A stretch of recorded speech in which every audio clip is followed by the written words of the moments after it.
What's up, boys and girls, ladies and gentlemen, car kings? I got one thing to say to you guys. Y'all better get off my dick. Sipping on promethazine, I think I fell in love. I can't put down the cup. I can't put down the cup. You guys know what time it is. Your boy Scott Leonard's back at it again. Like I said, you guys can't stop me. I'm back at it again. And this afternoon, we're going to be reacting to this guy who supposedly is going viral everywhere. I cannot get on Instagram without seeing this fat motherfucker on my feed. And you guys know who I'm talking about. It's our favorite rapper, Dave BLUNTS. So we're going to be reacting to some content about this guy. The first thing I have to point out is I had not seen his official music video. We're about to react to that. I have a feeling it's going to be pretty traumatic. So let's drop right into that. Here we go.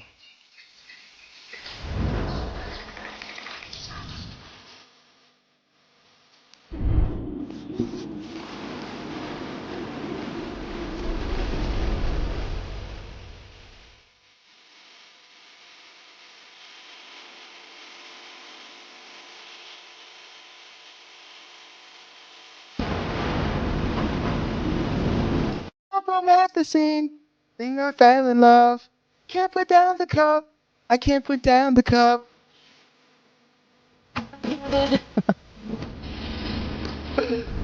This shit is crazy.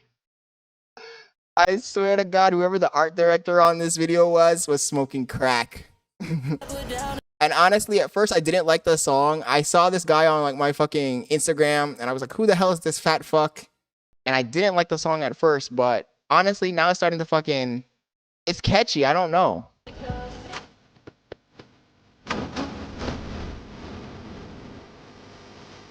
They're tripping though with this music video, I ain't gonna lie. My girlfriend's over there, she said she can't put down the cup either.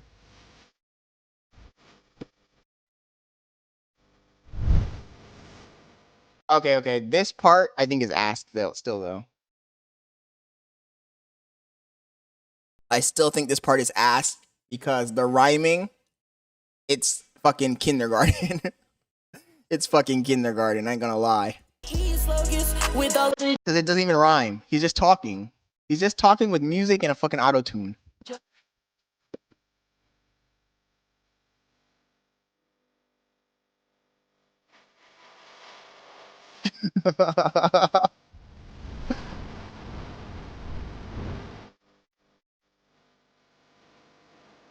Okay, that line was a little better than the previous line. The previous line was kindergarten, I ain't gonna lie. 357, leave him dead in the street. But we said he run down 357, he leaves him dead in the street. Like, nigga, you ain't running not even a quarter mile. Not even 100 feet. This nigga ain't running not even a fucking nothing. He ain't even run from here to the fucking door.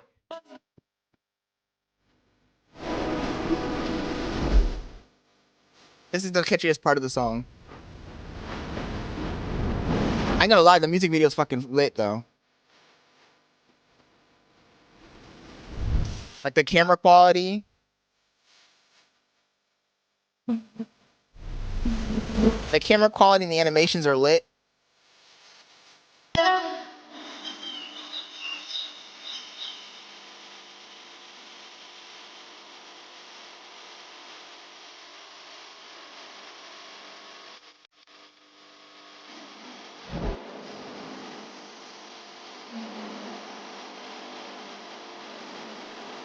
Now, I ain't gonna lie. I don't know if the title of the stream is an exaggeration or if it's accurate. Is this guy the fattest rapper ever? He is, right? My girlfriend just walked by and said yes. I've never seen a rapper this... I mean, there's rappers that are fat. Biggie Smalls, I was about to say that Biggie Smalls was fat, but he wasn't like this. This guy's fucking on another level. I can't put down the cup. I can't put down the cup. I can't put down the... Homie talking about can't put down the cup. He has to fucking put down the chicken wing. Put down the fork. Put down the cup.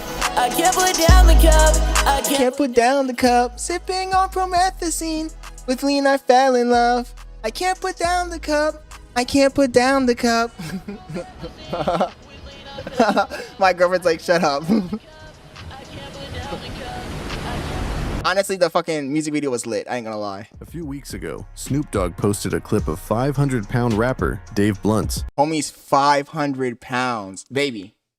500 pounds. I'm gonna look that one up next. We're gonna look up earlier on Instagram we saw a clip about the girl that was with him in the original video that I saw, who's supposedly his girlfriend, but she ain't his girlfriend. I already knew that. I mean, come on. These bitches will do anything for clout. Performing his hit song, The Cup. Homie's on stage in a chair. Well, put down the chicken wings and Tata Chip's nephew, and that chair gonna break soon. Get to the end of the cup. Dave responded to the post with a simple comment, damn unk. Others joined in on the roasting, with one user, that guy 8545, commenting, what's in the cup? Frosting? What's in the cup? Frosting. Dave addressed the situation while performing live in Chicago. The cup's full of gravy. Homie sipping on the gravy cup. He asked the crowd, Hey, Chicago, do y'all have a problem with me sitting? I ain't gonna lie, sitting on stage with fucking oxygen in a sofa is wild work. No cap. I ain't tripping on that one. Homie sitting on the sofa with a fucking sofa with a fucking oxygen tank. Down on this stage? Exactly. Get the fuck off my dick, Snoop Dogg. when Snoop caught wind of Dave's outburst, he posted this video response, reacting to the situation. That was funny. Go ahead, little homie. I mean, big homie. Do your thing, Charles. He's like, go ahead, little homie. I mean, big homie. I ain't fucking with you. Have your fun. Damn. Snoop is cool as fuck, bro, because he could have fucking reacted harsh on the guy, but there ain't no point in fucking tearing this guy down, man. This guy is super fat. He ain't got nothing other than the fucking clout that he's getting right now, the attention on the internet. And I guess in a circumstance like this, all attention is good attention because, I mean, he's probably fucking making money off this fucking song. I'm going to be surprised if this video doesn't get copyright claimed on it. This was them filming that music video we just saw. That's crazy. They're just like, hey, just lay there. We'll record you laying there. That's crazy. Fuck. So I was actually in The art director and the director of the fucking music video was probably just like, man, this guy can't do anything in the video. He can't be moving around. He can't be fucking like with the girls and shit, like dancing and shit, because he's gonna fucking pass out if he does that shit. So just lay there. Just lay there on the floor. We're gonna put the camera over you. And that's gonna be the whole fucking music video. You just laying down on the floor. You sitting against this fucking wall. You sitting on a sofa. The most you can do is move your fucking hands. And I guarantee him doing that, he's probably fucking out of breath. How do you get to this point, man, where you're like 500 pounds? That's crazy. my hospital bed. My mom brought my studio equipment to the hospital, and I was cooking up while I was in there, learning how to walk. You're literally dying. But I get it. I kind of get it, because if he was thin, if he was a thin guy and he had the same exact fucking song, he wouldn't get no attention. That shit would be, no, we would never even hear of this guy. So being fat like that is part of the gimmick, but fuck, man. What are you willing to do for fame? What are you willing to do for fame? I just think that lately, in 2024, people are getting crazier and crazier and crazier and crazier. They'll do anything for the clout. And you got these people fucking out here putting it all on the line. But at this point, he's already famous. He might as well start fucking losing weight. You know? Fucking start like dieting. Get down to the weight you need to do so you can safely have the fucking gastric bypass surgery and lose the fucking weight. Because what's the point of getting fame and getting some money and then fucking dying? That doesn't make no fucking sense, in my opinion. Again, and had a catheter in. So Why were you in the hospital? Homie asked him, why were you in the hospital? Baby, the interviewer just asked him, why were you in the hospital? Like, it's pretty obvious, man. Let's not ignore the elephant in the room. heart failure. This whole Dave BLUNTS situation Heart failure, he is said. starting to get a little bit concerning. So over the past 6 months or so, there's been a new artist making some pretty big waves that goes by the name of Dave BLUNTS. And there's really only 2 reasons as to why Dave BLUNTS has gotten so big over the past few months. No pun intended. No pun intended. He said there's only 2 reasons Dave Blunt has gotten so big. Yeah, one of them is eating. The first one being because of his outlandish and honestly pretty hilarious lyrics. Back in special ed, I wore a helmet in my classes. In fact, his lyrics are so insane that I can't even show you most of them in the video, because YouTube would snipe it down in a heartbeat. In one of his more famous bars, he would actually proceed to call himself a fat hard R.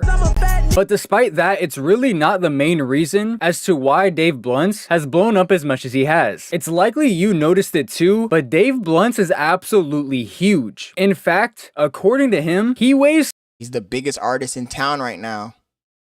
He's literally the biggest artist on the internet. No cap. 600-pound range. Don't go down the rabbit hole, kids. Yeah. See where it leads you. 600 pounds. Wow. And not being able to put down the cup. And don't get it twisted, as someone who was the biggest in their class, from like 4th to 6th grade, I've always had a soft spot for big rappers. From Fat Joe to Rick Ross, and that never changed even as Those are fat guys though. This guy's morbidly obese. I became an adult, as my favorite artist over the past 5 years has been Rod Wave. So no homo when I say this, I am wearing my socks, but I absolutely love me a big dude on the mic. But Dave Hey, yo. Homie said he likes having a big dude on the fucking mic. Grabbing the mic. That's crazy. Crazy talk, son. And not to say I don't like his music, because I actually do. I'm a pretty big fan of how he doesn't really take himself all too serious. He's big as hell, and he knows that. Maybe I should. What I was going to say earlier was, he just said this guy's been around for 6 months. That's when you know you're a normie. I must be a fucking normie. Even though I'm critically on the internet, I must be a normie because I had never heard of this guy at all until maybe a week ago. I saw him on my fucking feed on Instagram. And after I saw him, I looked at the video, and now I've been getting back-to-back videos of this fucking guy. Back-to-back videos. Oh, like you? It's something. You should do something other than what you're doing now with that tight-ass suit. Yeah, man, for sure. But the difference Oh, he's criticizing other people's fucking fits and shit. That's crazy. Being that big and still fucking wanted to roast another nigga. That's crazy. between Dave Blunts and the other rappers I just mentioned is that Dave Blunts at his current state is very likely twice the size that any of those rappers are or were when they were at their biggest. And over the past few weeks, it's really become a big concern, not only from his fans, but a ton of people, as it seems like making the music video eating a bowl of fucking Cocoa Crisp or whatever the fuck that was is crazy. I ain't gonna lie. Homie's gonna start leaning into it. I don't know if he has any videos eating like chicken, but that would go viral, I think. Homie's leaning into it big time. like Dave is only getting bigger and sicker. So Dave's weight first became a big talking point after someone randomly posted him sitting down on a chair while performing one of his songs. This is the clip I saw. And this obviously caught the attention of a lot of people because not being able to even stand for an hour or two is actually insane. And then someone would post this video of what seems like the same night as he is wearing the same clothes, and Dave Blunts is a little... Wrong answer, buddy. From what I've seen with this guy, every single clip I've seen of him, he's always wearing a fucking tracksuit. So I don't know if it's the same fucking outfit or if he has multiple ones. Everybody in the comments on all the fucking Instagram reels I've seen have been saying like, oh man, that shit must be smelling by now. And no cap, if he only has like 2 or 3 of those tracksuits, then that shit's gonna fucking tear up. First of all, when you're that fat, you can't even wear clothes like that because it starts ripping apart because of your weight. So he fucking walks around, steps on the edge of it, that shit rips. I think I saw a clip where it was ripped. So hopefully he has more than one, but damn, homie's really leaning into this, man. In the hallway, looking absolutely exhausted after that live performance of him sitting down. Man, homie's heart's about to give out. No cap. This is extremely concerning. Bro just sat down for what seems like the majority of his performance. Now he can't even make the walk from the stage to wherever he was trying to go. And I doubt it was that far. And this is when people really started to get concerned. I don't think people really understood how big Dave Blunts was until these videos came out. Personally, I didn't. And if I'm being completely honest with you, I don't think he was this big when he first blew up only 6 months ago. Now, obviously he was big, but looking at this video he made with Plackboy Max I know, a few baby. months ago, and comparing it to a video of him walking around on stage during that same performance I just showed you of him sitting down. He honestly looks a little bit bigger in that second clip, and it definitely Damn, guys, I'm cooking some food. I might have to stop the stream in a second. Now, I'm not saying Dave Blunt's put on 200 pounds after becoming famous, but if someone already has bad habits and then they become... Is he famous though? Honestly. Hey, what's up, TTD? Thanks for joining the stream, man. We're reacting to Dave Blunt's. I just have a little lineup of his videos, but this guy is out of his mind.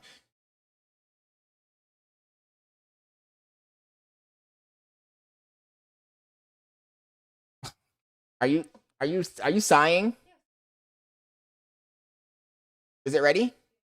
Let's take it out and put it on top of the stove. I'll grab them in a second. Thank you, baby. Is it ready?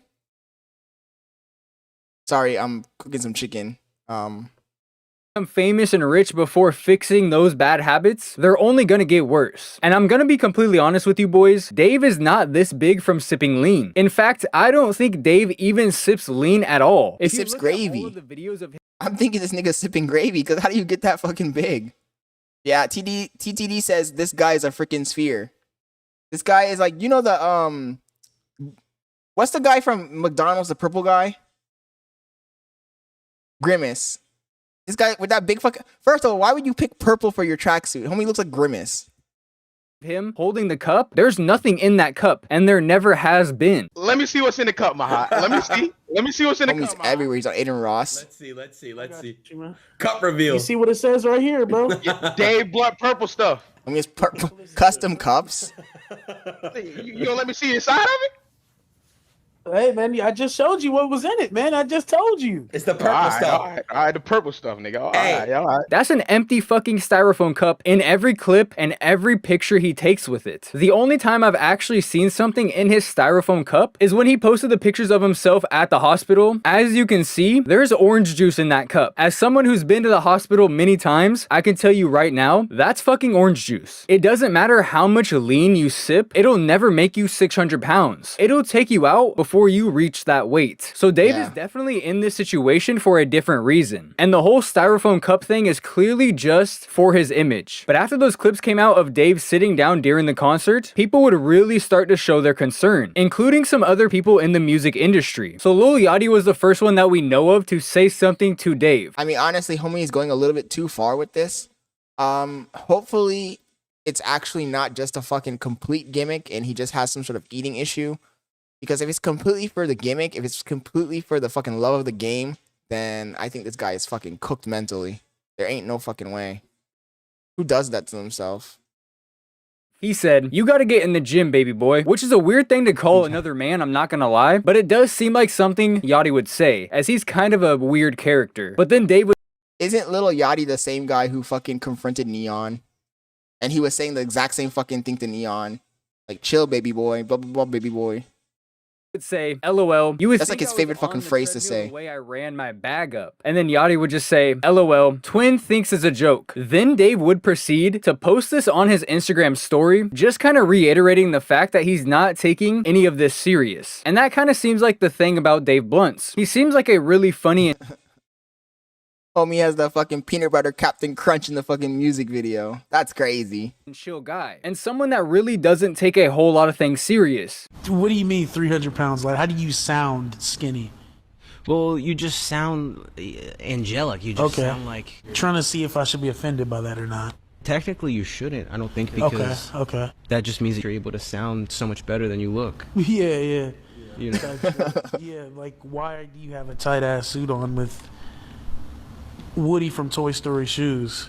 I'm pretty sure if you was to lift the bottom of that motherfucker, it'd say Andy under that shit. Even if it's to a fault. But the next that is person kind of that funny. Has something to say about Dave's weight would seemingly get under his skin. So Snoop Dogg would post a video of Dave Blunts sitting down performing, and he would say this: "Well, put down the chicken wing." Well, he probably respects Snoop Dogg, so it probably hurt his feelings. And Tata Chips, nephew, and that chair gon' break soon. Get to the end of the cup. And although Snoop was a little out of pocket with this random shot at Dave, we gotta keep in mind Snoop is an old head. Bro is literally 53 years old, and he's kind of not wrong. And he really shouldn't have to sugarcoat it. This isn't a 15-year-old or even an 18-year-old. This is a grown man. And bro either needs to change his life, or if I'm being completely honest, it's gonna end. Quick question, TTD. What time is it there? Because I see you're on here all day, bro. Jesus. What time is it there in Germany? But like I said, Dave really didn't like what Snoop said, so he would post this on his Instagram story. It has come to my attention that Snoop Dogg wants me to put down the cup. He also had a few other choice words to say about my performance that were not so nice. That's okay. Maybe it's just because Snoop Dogg doesn't know me that he decides to say those mean things. Well, Snoop Dogg, let me tell you a little bit about myself. I'm actually a very good guy. I take care of my family, I put my friends into positions to win, and I'm chasing my dreams. I think you're a good guy, Snoop Dogg. My favorite movie of yours is Baby Boy. Now, in that movie, you played a guy who was about to have unwanted sex with his ex-girlfriend in front of her son. If I was to judge you off that performance, I would say you are not a good guy, but I didn't judge you off that performance. So please don't judge me off mine. Now, this response... That doesn't even make any sense because Snoop Dogg was performing in a movie as a character, but you're performing as a fat fuck on stage in real life. Hey, props to you, TTD. Damn, 120 in the... Man, I go to sleep super early, bro. Usually, I don't even stream this late because me and my girl are probably, like, wrapping up the day, fucking watching a movie or something. But I was kind of hungry. I decided to cook some chicken wings, and I saw Dave Blunt on my fucking feed, and I was like, I gotta cover this guy before the end of the night.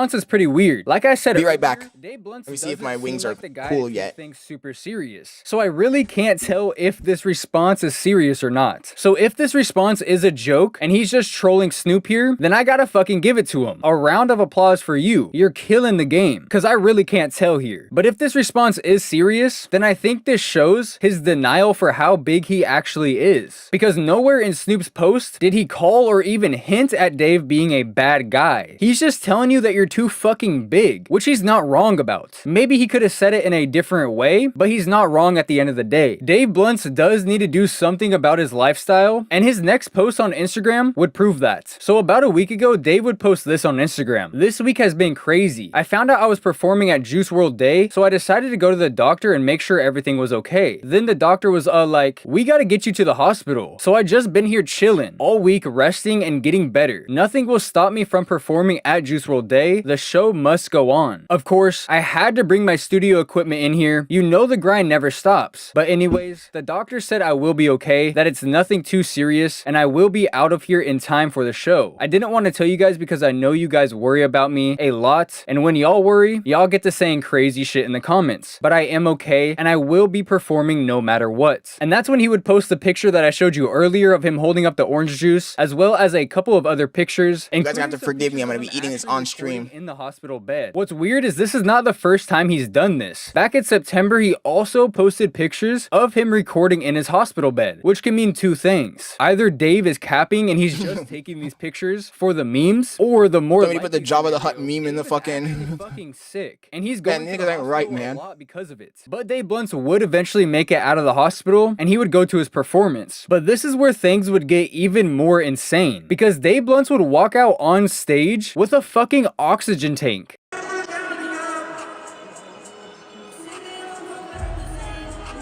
Mukbang. And he would proceed to sit down again for the entire performance. This time though, instead of having a chair, he has a whole couch in the middle of the stage. Having a whole couch on stage is crazy. While sitting down, of course, he would actually call out Snoop Dogg. Hey, Chicago, do y'all have a problem with me sitting down on this stage?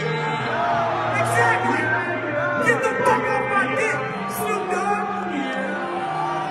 And I'm not gonna lie, Dave Blunts is really good at promoting himself. From calling himself fat in his own music, to posting the pictures of him at the hospital making music, Dave Blunts knows that part of the reason why his music is blowing up so much right now is because of his weight. And although he is using his weight really well to promote his music, I don't think that's the only reason why he's doing this. I'm sure Dave Blunts doesn't want to be this big, but he's been like this for a long time. Looking at his Instagram, his oldest picture is from like 2021, mid 2020, and he's fucking huge.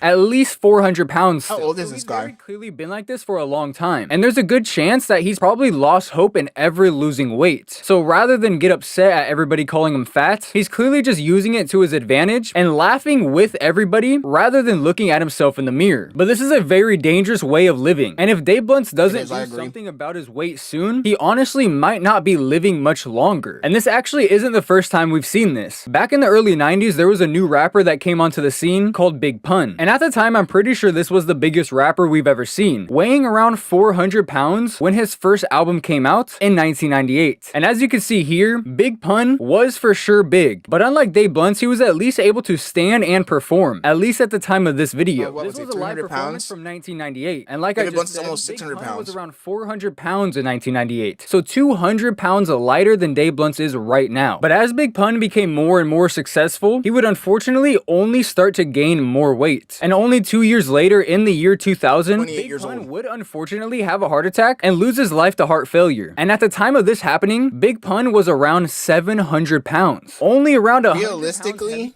Realistically, your heart can only take so much, because remember that the bigger you get, the more it takes for the heart to pump blood throughout the whole body.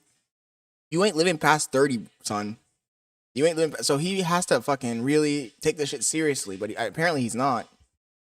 Heavier than Dave BLUNTS. No point in being rich and dead. Feels like Dave BLUNTS is going down the same path. He's 26 years old, 600 pounds. He's just now recently starting to take off in the music industry. I'm sure he's seeing a lot more money than he ever has. And unless he does something quick, he's probably just gonna continue to gain weight. And it really would be unfortunate to see him go down a similar path to Big Pun. You work so long to achieve your goals, you finally achieve them, your career is taking off, but you're not able to kick this bad habit that is literally tearing your body apart and literally. With the amount of money that he's getting, he should be able to afford somebody to help him fucking lose the weight. Realistically. Cutting your life expectancy in half. And what's crazy about it, and I've never been 600 pounds, so I could be wrong here, but I feel like it's probably not that hard to lose weight when you're that heavy. You don't even really need to switch up your eating habits right away. You can slowly ease into that. Literally just start drinking water. I know you have fucking Mountain Dew in that cup, Dave. Switch that shit out for some fucking water, and I promise you're gonna see a difference almost instantly. But with that being said, that is where I'm going to end this video. Let me know down in the comment section, what do you think of Dave BLUNTS? Do you like his music? Do you not? Did you not know who he was before I made this video? And what do you think about his situation? Thank you all so much for watching my content as usual. I appreciate it so much. If you did enjoy the video and you haven't already, don't forget to drop a like, as that does help the channel out a ton. If you do enjoy my content and you haven't already, don't forget to drop that sub button as well. I'm trying to hit 50,000 subscribers before the end of the year, and that gives us about 24 days left to do that, and I think we can. I'm not gonna lie to you guys, I've been really disappointed in my content outtake recently. My videos have been good, but I'm just not happy with the. In fact, I'm surprised Greg Doucette hasn't reacted to this, dude. I'm gonna make a goal to do 2 videos a week for the rest of December. I'm not gonna do any specific days, just 2 videos a week, but one of them will likely be on a weekend every single time. So expect that, because I'm really determined to get more content out for you guys. Thank you all so much for the continued support on my channel. Despite me only uploading once a week for the past year, you guys are always here and supporting, and it really means the world to me. You have all changed my life, and I'll never be able to thank you enough. With all that being said though, I will see you in the next one.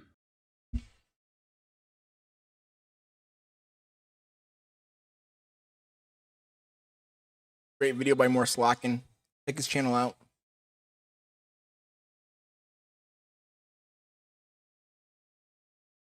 Dave BLUNTS is dying in front of the world, and it's not looking good for bro. Dave BLUNTS just performed at the Juice WRLD tribute concert on an oxygen tank, and I'm dead serious. And you know the thing is, Dave BLUNTS been getting told he needs help from the entire industry. Every time somebody speak to him, they always bring up how the man need to lose some weight, or at least just get some help. For example, when he got into it with Snoop Dogg not too long ago, Dave had popped out on stage, and this was like his first big performance. But it wasn't no regular performance. This time, he didn't have the oxygen tank, but he was sitting on the couch, rapping about how he couldn't put the lean down. And I mean, something like this, of course, would go viral. And when Snoop Dogg seen it, he did what he do best. He started trolling. And him and Snoop got into their own little situation. Snoop basically seen it, and he called the dude fat. He was like, bro, he need to put the food down. And Dave BLUNTS was mad. One article got on him. Up-and-coming rapper Dave BLUNTS has fans ready to go to bat for him, even if that means going up against Snoop Dogg. Snoop Dogg found himself in hot water after he was called out for the comments he had made about Dave BLUNTS' weight. Last week, Dave BLUNTS performed his viral song, The Cup, in front of a sold-out crowd in LA. Video clip showed the artist enthused and taking in the moment as he packed in the screams to the words of his song. In one clip circulating on social media, Blunts is seen seated on a chair while performing. Due to his cult following, the vids gained significant attention, including catching the eye of Snoop Dogg. And Snoop reposted a pic and said this: "When you gonna put down the chicken wings and tater chips, nephew, and that chair gonna break soon before you get to the end of that cup." And I guess Dave seen Snoop post and it hurt his feelings, because after it started to get some attention, Dave had got online and wrote this: "It has come to my attention that Snoop Dogg want me to put the cup down. He also had other few choice words about my first performance that were not so nice. And that's okay. Maybe it's just because Snoop Dogg don't know me that he decided to say them mean things about me. Well, Snoop Dogg, let me tell you a little bit about this response is out of fucking left field, because he compares his performance and the situation he has that's in real life with Snoop Dogg in a fucking movie. Two things aren't the same, bro. myself. I'm actually a good guy, take care of my family, put my friends in positions to win, and I'm chasing my... Nobody said you weren't a good guy. Think you a good guy. My favorite movie of yours is Baby Boy. Now in that movie, you played a guy who was about to have on one with his girlfriend in front of her son. If I was to judge you off that performance, I would say you not a good guy, but I didn't judge you off that. So please don't judge me off my performance." And Snoop is Snoop, and Snoop was trolling Dave.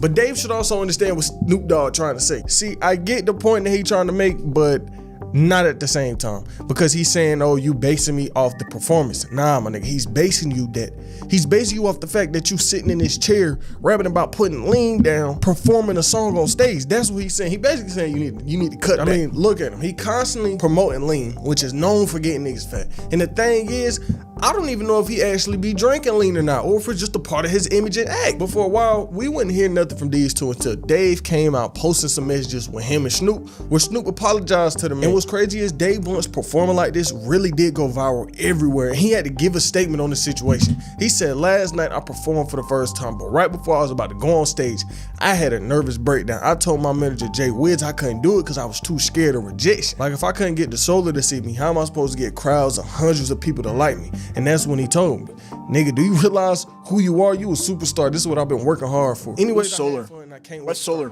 More shows. But past these situations, who is Dave Blunts? See, this a man that started to blow up earlier this year off, you know what, TikTok. Now, I'm not gonna say that nigga music is trash, but I'm not gonna say that it's good either. It's just different. And with the combination of how he looks, what he sound like, and the type of music he made, that was just a recipe for virality. Now, he was going viral off every TikTok, and with him going viral, I mean, eyes was on him. He was tapping in with people. I mean, Yachty had tapped in with him. Baby Tron, Lazy Damn, Massacre. I could just keep going on. Am I a unk? Am I a unk? Like an old, washed up person? Because they said he was going viral on TikTok, and I barely use TikTok. Man, I'm missing the wave. I'm missing the wave.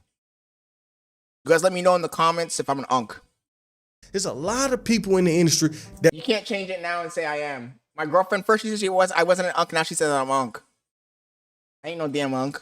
You guys let me know in the comments if I'm an unk. That was kind of tapping in, bro, that was talking to him. But TikTok wasn't all positive, and I say this because ever since he started blowing up on TikTok, we would also see something else. The man in and out the hospital. I mean, every few TikToks he would post one where he in the hospital and just rapping or doing something. And just today, he had dropped an interview where he was... Being this fat also ages you crazy fast. Homie is 23 years old, and if I just looked at him, I would think he's 40.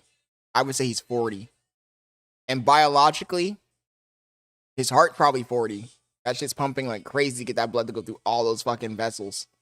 Homie's crazy, man. The clock is ticking, bro. The clock is ticking. You gotta take this shit serious, and apparently, like everyone's saying, he's not taking it serious. One of his times being in the hospital. Well, the first hospital room story that comes to my mind is, yeah, my friend Solar. You know, I poured my heart out to her, and you know, she didn't feel the same way. Really hurt. I got it now. That's who Solar is. It's a girl. Homie said, dude. Homie's worried about rejection. He should be worried about cholesterol. Me down deep to the core, and it took a lot of time to get over it, but homie's cholesterol maxing. I think I'm finally over it now. I'm ready to get back in the field. It's like Shawshank when he broke out. You know, I'm free. But Dave said himself, he faced a problem that we done seen other rappers face. The Future influence. If you remember back when Juice WRLD was first blowing up, he was speaking on the effect Future had on his life, and it was real similar to what Dave said. Juice WRLD said that Future music was kind of his gateway into drugs. He was like, Future music was really making him want to try these things. And when Future had... The problem is that this guy idolizes fucking Juice WRLD, which I never liked that guy's music to begin with. But he idolizes him, and that's a guy who fucking died. So he's already fucking leaning towards death. Juice WRLD's life, he didn't like it. He told Genius this. When Juice told me that, I was like, oh man, what have I done? Future said, when he told me that, I don't even think I would have cared about it 4 years ago. I probably wouldn't have cared if he told me he was drinking. I would have been like, oh, that's good you drinking. And I was like, how many other 6th graders did I influence to drink lean? Future explained that years ago he didn't understand the power of his platform. I wasn't aware. How many other 6th graders did I influence to drink lean is a crazy fucking statement. That's a crazy fucking statement. Influence, but now I'm aware of how much it influenced. He said, and people say that people try to say that music, video games, fucking art doesn't influence people. It obviously does, dude. It obviously does. It's the same thing like in America where we have the gun shootings and all these fucking problems, and they're like, oh, it's not the fucking games, it's not the music, it's not the fucking... It is 100%. There's always a certain percentage of people, who watch that kind of shit and it's easily influenced and they think it's cool. 100%. You know, TTD, in Germany, have they had any mass shootings? It was all he could think about, like, damn, what did I do to other people? What did I do to myself? And that's exactly what he did to Dave BLUNTS. He influenced him. Always, you know, the little nigga around. So, first time I tried lean, I was hanging out with like a dog. They have, how often do they have mass shootings? Like actual mass shootings? Like I was 16. Yeah. People I was hanging out with was... Because in America, that shit seems to happen every fucking month. And you know, I'm 100% sure, people will disagree with me, but I'm 100% sure it has to do with the fucking media. The things we consume. The whole fucking country, the whole society is fucking mentally ill. Like in the early 20s and shit. Future was like, so everybody really wants you to try lean because of that shit. And obviously, you know, Lil Wayne and music like, culture really definitely influences people to do fucking dumb shit. Teenager, like, bro, I'm listening to Future, like that was one of my favorite rappers back then. So I'm like, damn, bro, like Dirty Sprite too, man. I'm trying to drink some Dirty Sprite too. Bro, that inspired me so much that the day before DS2 came out, I got a Xanax tattoo on my knee. By the way, you guys, if you're joining us on YouTube, I see quite a few people joining on YouTube. If you guys enjoyed the content, please leave a like and subscribe so you don't miss future content. I stream every single day. The day before it came out, bro. Oh, that's crazy. Like, the fact that so many people share the same sentiment. Let's get this channel up. Like, Juice WRLD said the same thing. Yeah. We could probably think of millions of people. Yeah, but at the same time, you know, we can't blame these people for, like, you know. Now, like I said, we still don't know if Dave BLUNTS really be sipping lean or not. He probably sips lean. It's just a part of his image because he do always be having the double cup. And most of the time when he got that double cup, that shit be empty. So we still don't know. But back to what I was saying about the whole hospital. He probably doesn't actively sip lean, but he probably did in the past. Hospital thing. One look at his Instagram, guess what you're gonna see? Him in the hospital. For example, back in September, he was at the hospital recording the song. Seven school shootings. How far apart were they? Because I feel like in America, those 7 school shootings probably happened in like 2 years. In the hospital bed, but all of that leads. And also, there's a reason why it's always school shootings and it's not fucking as much workplace shootings. Is because fucking kids are easier influenced. Damn, I'm stuttering over here. Kids are easilier influenced. Kids are influenced easier. Kids are influenced easier by the media they consume. So obviously we're gonna see more fucking violence caused by younger people that are influenced by the media they're consuming. Because obviously in America, their parents aren't fucking taking care of them either, just letting them do whatever the fuck they want and watch whatever the fuck they want. As to what's going on right now. What I was speaking on at the start of the vid, Juice WRLD Day. As y'all know, he passed away a few years ago, and they finally came and dropped his long. ITM Luigi, we're watching a documentary about Dave BLUNTS. I don't know if you're familiar with Dave BLUNTS, but he's a fucking rapper, up and coming rapper. Apparently, he's fucking been blowing up for the last 6 months. I've only seen this guy in the last 2 weeks. And we're just fucking watching some videos about him to find out who he is, what's he about, and what's going on in his life. So far, it's pretty interesting, to be honest. Nick, so just give me a few days, but the nigga got invited to perform, but it was a problem. Just before he was supposed to get on stage, he ended up getting put in the hospital once again. He posted a pic on IG and wrote this week been crazy. I found out I was performing at Juice WRLD Day, so I decided to go to the doctor and make sure everything was okay. Then the doctor was like, nah, nigga, we got to get you in the hospital. So I've been chilling here all week and getting better. Nothing gonna stop me from performing at Doctor was like, hell no, nigga. What's going on? Of course, I had to bring my Get your 600-pound ass in here. Never stop.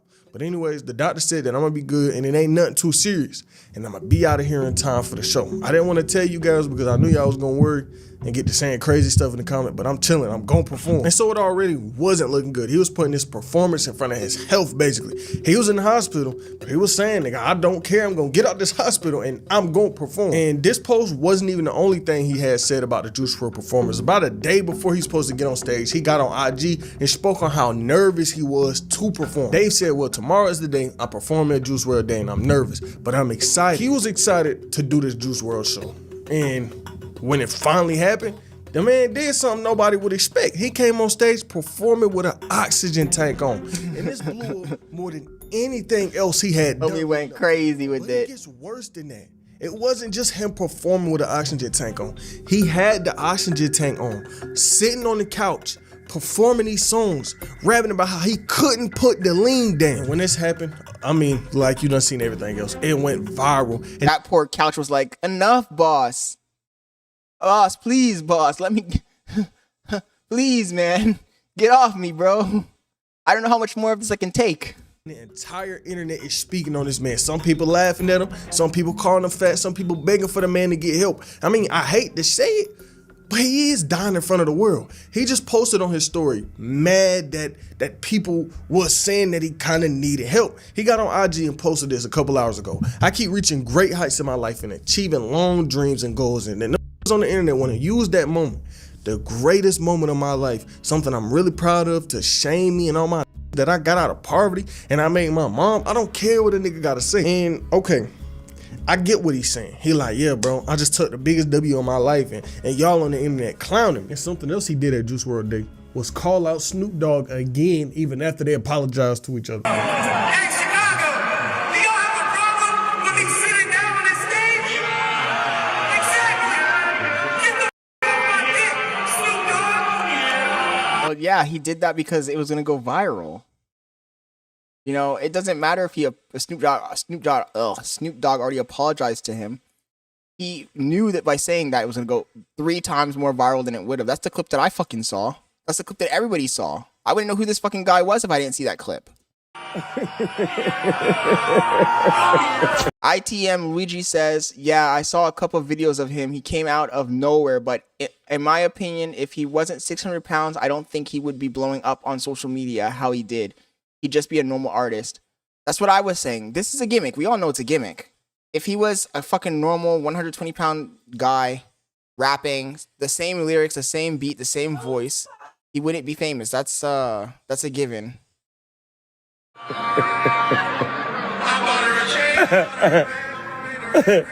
That was funny. Go ahead, little homie. I mean, big homie. Do your thing, cuz I ain't with you. Have your fun. I can't put down the cup. And okay, I get what he's saying. He like, yeah, bro, I just took the biggest W of my life and y'all on the internet clowning me. But he also got to look at the other side. People aren't just clowning you, Dave. Niggas is saying that you need help. Like, you are dying in front of everybody. My nigga, you just did a whole performance with an oxygen tank on. But look. Speaking of dying in front of everybody, you guys let me know in the chat or in the comments what I should title this the VOD I'm going to make with this stream. I don't want to make it something too insensitive, but at the same time, I do want to go viral. I ain't going to lie. It gets worse. When the performance was over, the nigga didn't just walk out of the stage. They had to wheel him. They wheeled him out. That's crazy. So I don't think niggas is just clowning on you, my boy. I think that's fucking crazy. Get some help because it's looking crazy right now. Like at Twitter or Instagram. Getting wheelbarreled out is fucking wild work. I ain't gonna lie. right now, all you see is people talking about Dave Blunt, saying he needs some help or he need this and need that. One tweet on Dave said this: Dave Blunt's performing at that Juice WRLD show feels so disgusting. A man actively dying in front of your eyes for your entertainment at a concert of a man whose entire legacy is about drug use that led to a very young. Dude, that's 2024. That's American culture. We're all sitting here fucking enjoying the fucking spectacle. So I don't want to hear any of you motherfuckers complaining when next time you see a guy like fucking the Island Boys or the Hawk 2 girl or any of these clowns fucking become famous and rich and they're doing some crazy shit. Don't complain, because this is what you guys want. Are you not entertained? Are you not entertained? Death. It feels so demonic. My girlfriend's like, no. I'm not gonna lie, it's not looking good for this man. I'm not even trying to speak bad into the air or speak up something negative, but I'm just saying we are watching this man die in real time. Every time we see him, he's in a worse condition than what he was before. And the only thing that can save him right now is if he locks in and lose the weight or just get some help. But I really do. I see something bad happening sometime soon, and I would hate for something to happen to my nigga Dave because he be so positive. Every time you see him, he always smiling. He always trying to make the room better. Like, he not a bad person, but he just facing some life shit right now. All right, guys, before we get into this podcast, football. This is why I said I cannot believe that Greg just said he didn't cover this guy. Dave Blunt died on stage. That's a crazy title, bro. If I did that shit, it would go viral, but I think I'd get a lot of fucking hate too. That's a crazy title. What I was gonna say is that I'm surprised that Greg Doucette hasn't interviewed this guy yet. Looks like Bradley Martin beat him to the punch. Ball's in full swing, and you know what that means. Prize Picks, go down. Okay, we're not watching the ad copy though. Use code Bradley, and if you put in $5, literally your first line at $5, they'll give you $50.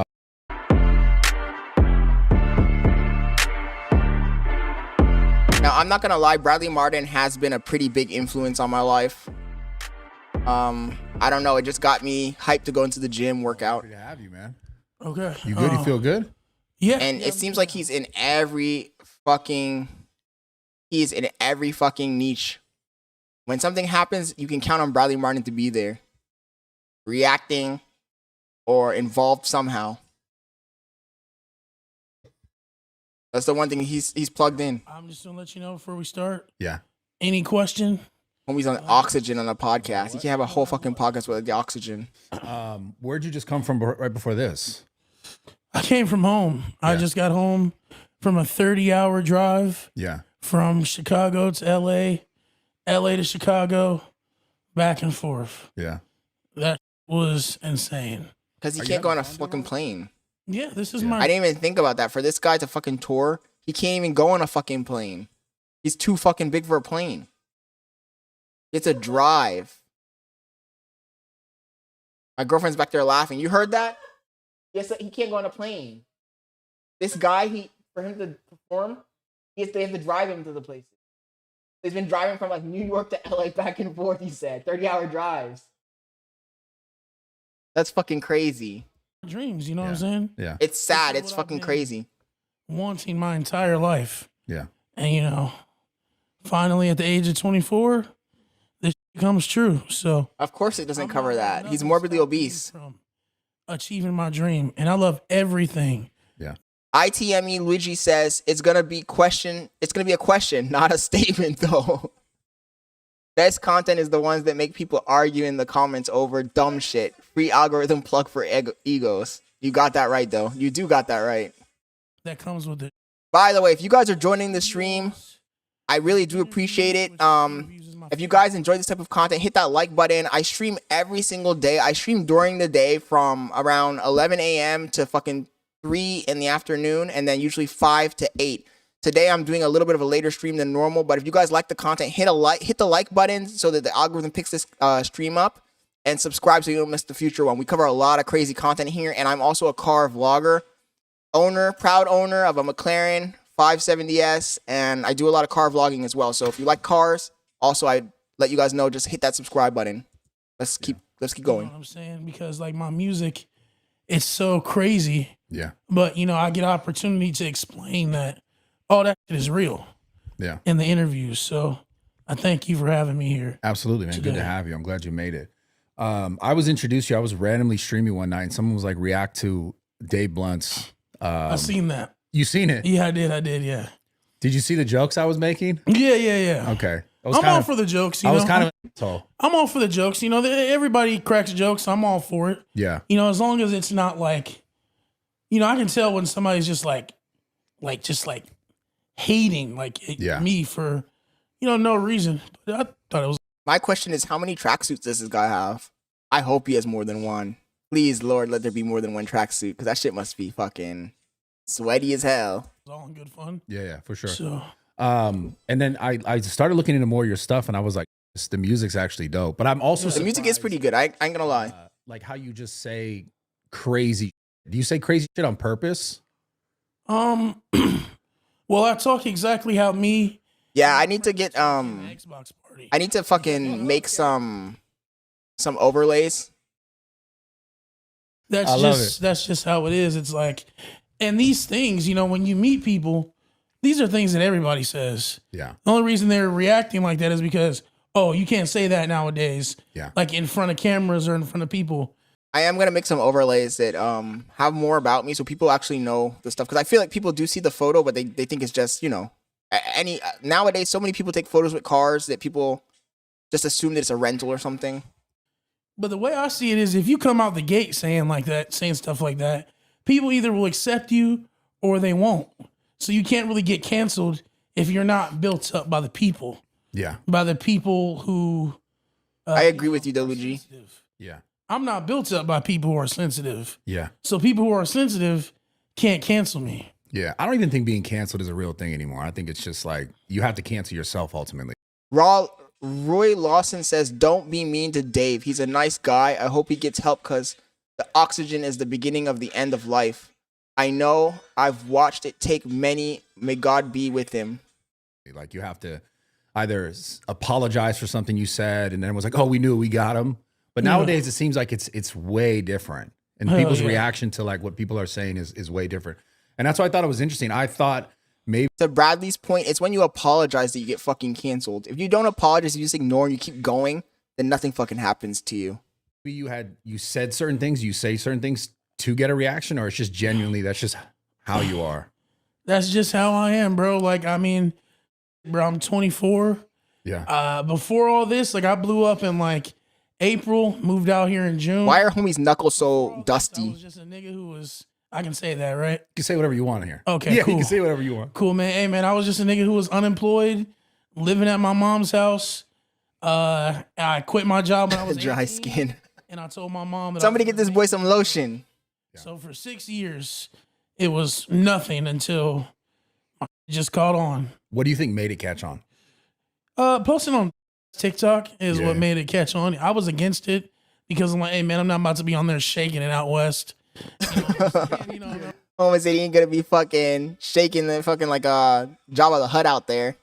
I'm not gonna be doing viral TikTok dances, but I figured, hey, if it's just me posting videos of me listening to my song, sipping from the cup that I'm not able to put down, then we'll see what people think about it. Cap, where's the cup? I don't see the cup, boy. Where's the cup? Is this the manager that I was hitting up? I was hitting him up and I tried to get his number because I wanted to get the same outfit as you. And I couldn't get it on the site. Sold out. Yeah, man. I mean, everybody knows that when it comes to rappers and their merch, it's, you know, there's always some bull that goes on with it. Yeah. It's far beyond my control. But yeah, those tracksuits sold out like as soon as we put them up there. So now we're still, you know, got to send out the ones that we got. Damn, now I want to fucking get a tracksuit. We can get new ones, but yeah, we're gonna figure that shit out. Well, let's talk about the music a little bit because when I listen to your stuff, it reminds me a little bit of Juice WRLD, like kind of the vibe. I can see that. Is that something? He's like, I can see that. It's 100% fucking inspired by Juice WRLD. I never liked the Juice WRLD music. Call me what you want to call me in the chat, but I never fucking, not my thing. That you originally like went towards, or like an inspiration. I wouldn't say like he picked up the water and put it down again. But the thing that I liked about Juice WRLD was his vulnerability in his music. You know, he was very vulnerable. So that's what I take inspiration from. Yeah. From him is the vulnerability. Idolizing some guy who's dead is crazy. You know, I talk That's not a about good dating sign. Girls who are selling their pussy and you know what I'm saying, like that. You know, those aren't things that usually people will admit in real life, let alone in front of the world. But hey, man, I'm just letting you know. And by saying it in front of the world, a lot of people be dating girls that sell pussy. That's what I figured out. You know what I'm saying? So I guess somebody else is going through what I'm going through. Yeah. That's sad. So recently you were at. I don't want to bring down the vibe of the fucking stream, but that's what he just said was sad, man. I hope this guy does fucking get motivated to fucking change his life. He has a few, like, I'm going to say it, I hate to say it, he has a few years left on that clock, man. That heart can't fucking pump blood through that whole fucking system like that, bro. Too fucking big. What the Chicago? What was going on in Chicago? What event was that? That was the Juice WRLD Day. That was to commemorate, you know, his life and a celebration of his life. Yeah, and you got on stage. You know, they had this viral clip of you sitting on the couch. Yeah, and you said, "Get off my." Hey, Telly's word. What do you mean by that? He's. I mean, did he come at you in a wrong way? I believe he did. Yeah. It started off with don't get me started on TLC, man. My girlfriend has me watching TLC back to back to back, watching 90 Day Fiance, watching all these fucking shows. If you want to see people train wrecks, that's TLC for you. And I'm surprised they're probably fucking hitting this guy to fucking start a show. I wouldn't be surprised. P Kosher and Babytron. And he would do the numbers on that fucking thing. And the people on that channel, the people who watch that channel fucking eat that shit up. The train wrecks. You know, just to hang out backstage. I'm hanging out.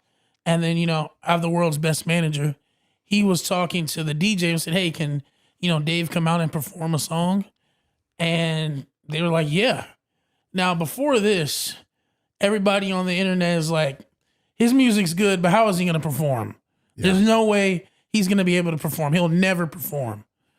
I found a way to perform. I went out there. I said, look, man, I'm nervous. The only way I'll do it is if y'all give me a chair. And they're like, okay, done. And they got me a chair on stage. So I'm out there performing. And when I need to sit down, I'm going to sit my ass down. You know what I'm saying? Yeah. And it's just like they said I couldn't perform. I found a. You watch those brothers who flipped houses get arrested for trafficking or some shit? I haven't reacted to that. If you have the video link, send it to me and I'll react to it tomorrow morning. Way to perform. And everybody in the audience loved it. Nobody had any problem with it.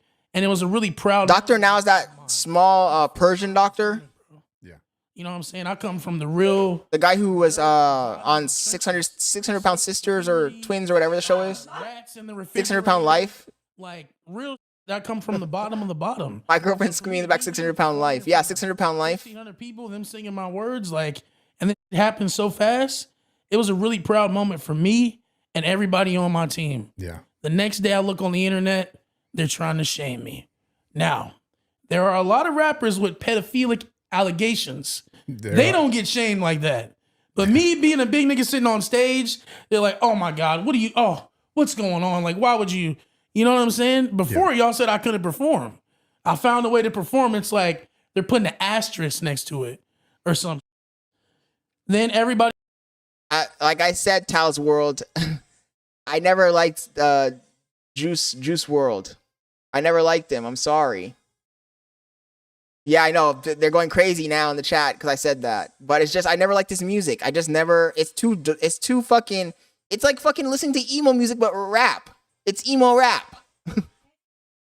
Everybody's weighing in on their opinions, and then Snoop Dogg was like, yo, put down the potato chips, nephew, and the chicken wings, and get to the end of the cup. That chair's about to break soon. Snoop ain't right for that. You know what I'm saying? No chicken wings. Who the eats plain potato chips? Like, who does that, bro?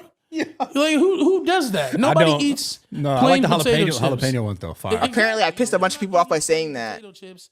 I don't like chicken wings. That I don't like Juice WRLD. You know, there's too much meat on the chicken breast. I get you. There's like 3 guys in the chat. Enough meat on the wing. The thigh is the perfect they can't hear you, babe. meat to bone ratio. You know what I'm saying? I broke this down to a science. I get you. So I see that. But hey, listen. I'm all for the jokes. Yeah. He's getting his jokes off. Yeah. So I get my joke off. I made a post on my Instagram talking about, hey, Snoop Dogg, like, my favorite movie of yours is Baby Boy. In that movie, you played an artist. You played a. Telly's World says, don't matter if you like him or not, bro. I don't care if you do or not. I don't like anime, but I'm not gonna knock a nigga cause he do. Or cause he look up to Naruto. I don't like anime either. That's the whole thing. I like making money, boy. Dude who was trying to have unwanted sex with his girlfriend, ex-girlfriend in front of her kid. And I didn't judge you off that performance, so don't judge me off of my performance. You know what I'm saying? That statement that he just said makes absolutely no fucking sense. Because in that fucking comparison, Snoop Dogg is an actor playing a role. Yeah, I get Obviously, it's a movie. Bradley's like, yeah, I get you. Let's roll that back a little bit because I talked over him. Bone ratio. You know what I'm saying? I broke this down to a science. I get you. So I see that. But hey, listen, I'm all for the jokes. Yeah. He's getting his jokes off. Yeah. So I get my joke off. I made a post on my Instagram talking about, hey, Snoop Dogg, like my favorite movie of yours is Baby Boy. In that movie, you played an artist. You played a dude who was trying to have unwanted sex with his girlfriend, ex-girlfriend in front of her kid. And I didn't judge you off that performance, so don't judge me off of my performance. You know what I'm saying? I get obviously it's a movie, but he got his jokes off, so I'm gonna get my jokes off. Luigi, am I crazy for saying that that's not a good comeback? It literally makes absolutely no fucking sense. Yeah. You don't think though he has not some right to say what you're doing or not doing, but you don't think it's coming from a place of like care at all? No. Have you seen Snoop Dogg's Instagram? It's I've a seen meme it. page. Yeah, it's a meme page. Yeah. You know, he could have easily called him out for like smoking weed, pushing that fucking agenda on the youth or something. Like the example he used makes no fucking sense at all. he's posted making fun of people, which is cool, but it's like, hey, I'm not a mother pushing a SoundCloud link. You know what I'm saying? Yeah. Like I'm actually somebody.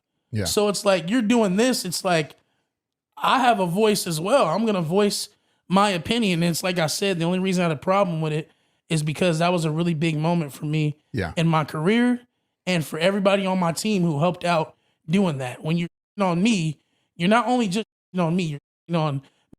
Hey, Tally's World, is this your first time in this stream? My manager who works tirelessly day and night to get me these opportunities. Yeah. Who is working with me tirelessly day and night to help me with my weight.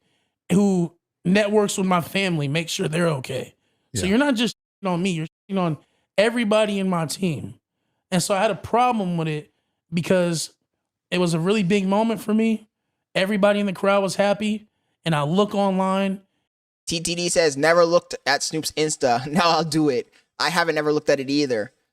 Luigi says, he got paid to be that actor in the movie. Whatever, if Dave's talking about it, I don't know how that has anything to do with Snoop Dogg as a person. 100%.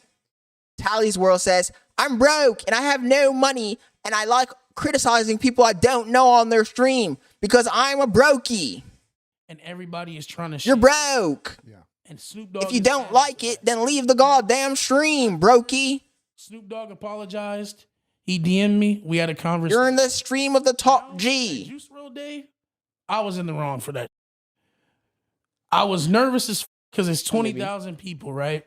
And you don't got a girl or anything. You're in your mother's basement. I can't do it. I'm not going out there. And then I'm like, man, because if of I being can, nervous? Yeah. Yeah, okay. Because of being nervous. I'm like, bro, I can't do that. Then there was some alcohol, a bottle of Jameson. I think I chugged at least half the bottle, if not more. And then I'm like, all right, let's go out there. So I perform my song, Can't Put Down the Cup. And then I'm looking around and I see everybody smiling and having a good time. And I'm like, bro, why would anybody ever try to shame me for this? Yeah. You know what I'm saying? And then I'm like, man, Chicago, y'all got a problem with me sitting down on this stage? They all said no. And I'm like, then get off my dick, Snoop Dogg. Yeah. Once again, the emotions was running because I was drunk and all that. Homie's here sitting with the fucking oxygen. Jesus Christ, man. He really does need to get some help. Yeah. So, yeah, I shouldn't have did that, but I did it. I'm standing on it, whatever. Bro, I'm in my fucking house, dude. I'm not gonna get done up because I'm in my fucking house. Are you dumb? The fuck? He says to fuck. The fuck it got to do with money, bozo. Your hair ain't even done. My boy, you can't even pay $150 to fix your head. Don't talk about being broke, fool. I'm in my house. I usually put fucking gel and product in my hair to fucking make it look different. I'm just chilling, nigga. Comes from it. This guy, man. It's. I mean, there's some degree of it, which is kind of cool because at the end of the day, it's also. I mean, he's a legend in the hip hop game. For him to say anything, obviously, it kind of rubbed you the wrong way. It's still a cool thing, right? I 100% guarantee this nigga's in his mother's basement. If you're like a child, you know what I'm saying? Okay. Go look at my vlogs, Tally's World, and I guarantee you the fucking lifestyle in my vlogs is what you dream of, bro. Like that's like, ooh, I just got acknowledged by somebody big. Like even a child will be happy about that. Right. You know what I'm saying? But it's like me meeting my hero and he spits on me. I see. You know what I'm saying? Like hawks a loogie on me. Now some people are like, oh my God, I'm living your dream, bro.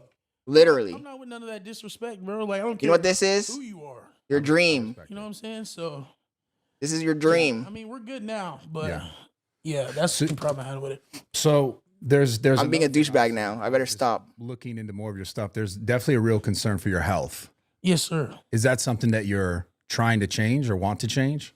Yes, it is something that I'm actively working on and trying to change. But somebody needs to get this guy in contact with Greg Doucette. Greg Doucette will put this boy right. Get him on that diet. It's like I still got what I need to do. Yeah. So the situation with me being on the oxygen, I went to the hospital before the Juice World Day just to make sure everything was all right.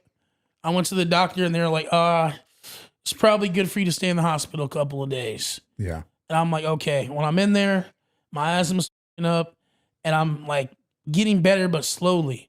And I tell the nurse, I'm like, bro, like I'm about to perform in front of 20,000 people. Is there any way that you can okay me to leave? Like you can leave. They're not keeping you prisoner. Yeah, of course. But I don't want to leave and be up. Yeah. And the hospital was like, well, the only thing is that you're on oxygen. And we want it to be so that way you can sit in here on oxygen. We can do walking tests to get you to where something tells me that Tally's World is a big boy. There's no other fucking reason for him to be in here so booty tickled. You don't need the oxygen. And I said, well, can I just take it with me? And I'll just do that on my own? And she was like, yeah, I mean, yeah, that could be a possibility, but. Oh my fucking God, man. This guy's disrupting the stream. Tally's World says, don't mean nothing, bro. Laugh my fucking ass off. You seem unhappy as fuck. I see it in your eyes. Homie's looking at me in my fucking eyes and shit. Psychoanalyzing me and shit. You're sad, bro. Money don't mean nothing with that broke mindset you got. Man, this guy's trying to psychoanalyze me over here. That's crazy. Just know that it's gonna be hard. I'm like, the show must go on. But you have actual concern though, right? I mean, you have what was heart obviously, failure. Man, I'm hooked to oxygen tank. This isn't fun. Now my girlfriend's in there trolling him. About the show going on, like, what if you don't make it? The only person who has a say in that is God. Yep. You know what I'm saying? I'm not listening to no comments about, 1 year max to live or this certain thing to live.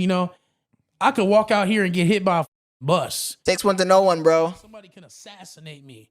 You know what I'm saying? I don't have, my life expectancy isn't any more greater or lesser than yours, than his, anybody in here. We can all get.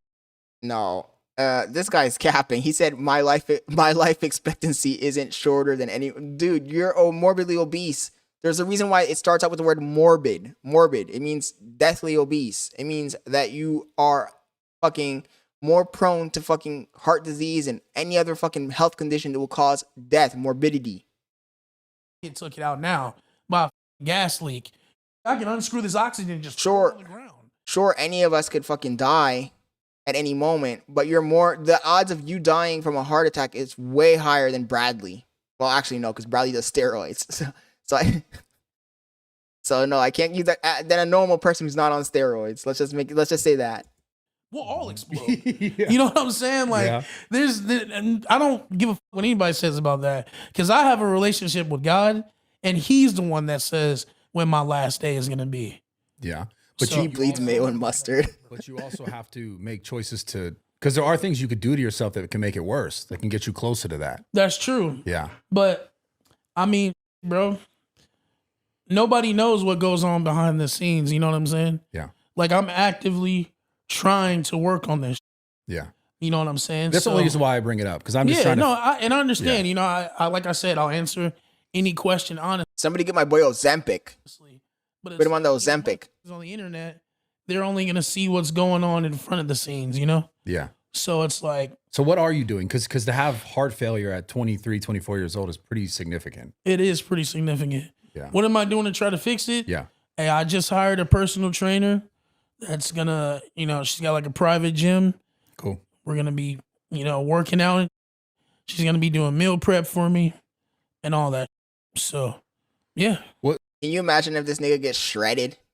He loses all the weight. He gets fucking ripped.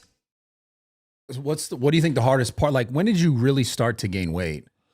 I couldn't even tell you, bro. I've been pretty much big since around like the age of 5. You know what I'm saying? I don't necessarily. Bailey says, "Aw, darn, your super fan left." You know, that doesn't make me a lesser human being than you or no, of course anybody else. You know what I'm saying? Like, so, and it's always the people who have something to say about that who. I need to get another mic going on in their life for my girlfriend so we can stream together. Bro, I hate fat people. You know what I'm saying? But then like, oh, bro, I'm looking at your page. You know, you were strung out on heroin a couple years ago. You know what I'm saying? Yeah. So it's like, really, what's Luigi says his peak would be YouTube boxing events for sure. That'd be wild. Or not even compassion. Just don't say shit to me. Yeah. You know? Yeah. I'm just make sure clear. I'm not at all trying to come at you any sort of way. Yeah. I just genuinely have concern. Yeah. And I hope that I appreciate that. Props to Bradley Martin. I was saying this early. Bradley Martin is like a fucking evolved Sneeko. In the sense that whenever anything's happening on the internet, somehow he fucking finds his way into it. This guy's popping off. Also, Bradley Martin has him on the podcast. And I hope that you continue to stick to the things that you're saying. Bradley. Like, it would suck. You know, seeing artists kind of like come and go, and I'm not going nowhere. Luigi says get ripped, loses all the weight, boxes Snoop Dogg. I don't got a year max, none of that. Dude, I would pay the pay-per-view to see that. No cap. Bro, if I was listening to motherfuckers on the internet, I mean, I would fall victim to get rich quick schemes. You know what I'm saying? Like, what the fuck am I listening to what somebody on the internet has to say that doesn't have a relationship with God? Yeah. You know what I'm saying? Like, I don't. Homie said he has a relationship with God. If he keeps it up, he's gonna be meeting him face to face. I don't care. I know God. God knows me. We talk quite often, and he tells me the same that everybody else is telling me. He's gonna be fucking seeing him face to face if he doesn't calm down. I know that God didn't bring me this far for this to be it. Yeah. Not all the shit that I went through. I've been through a lot of shit. Let's talk about it. Hell yeah. What you want to know, man? So you grew up with both parents? No, I grew up with my mom. My dad, I didn't really have a relationship with him too much. And then I hate to bring this back to this, but it goes back to the fucking parenting as well. I knew he was going to say he grew up with his mom and not his both parents. Because if he had a fucking dad in the house, a fucking real man dad, there's no way he turns out like this. His dad would have beaten that shit out of him. Homie, you ain't going to be eating all that food around a fucking real masculine man. No way. No way. No fucking way. He passed away when I was 8 years old. How did he pass? He passed away he was eating something and he choked on it. Oh my fucking, that can't be. I don't mean to laugh, but that can't be the fucking real story. Ain't no fucking way. The irony.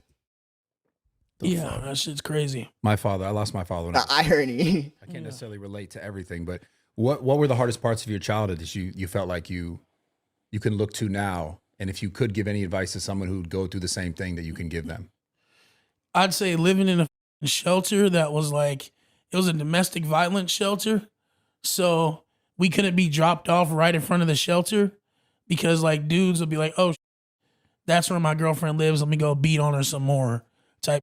You know what I'm saying? So I had to be dropped off from the school bus down the street at a Chuck E. Cheese. Bro, I'm 8 years old. I want to go to Chuck E. Cheese every day. My mom has to tell me, we don't have enough money for Chuck E. Cheese, you know? Yeah. Type.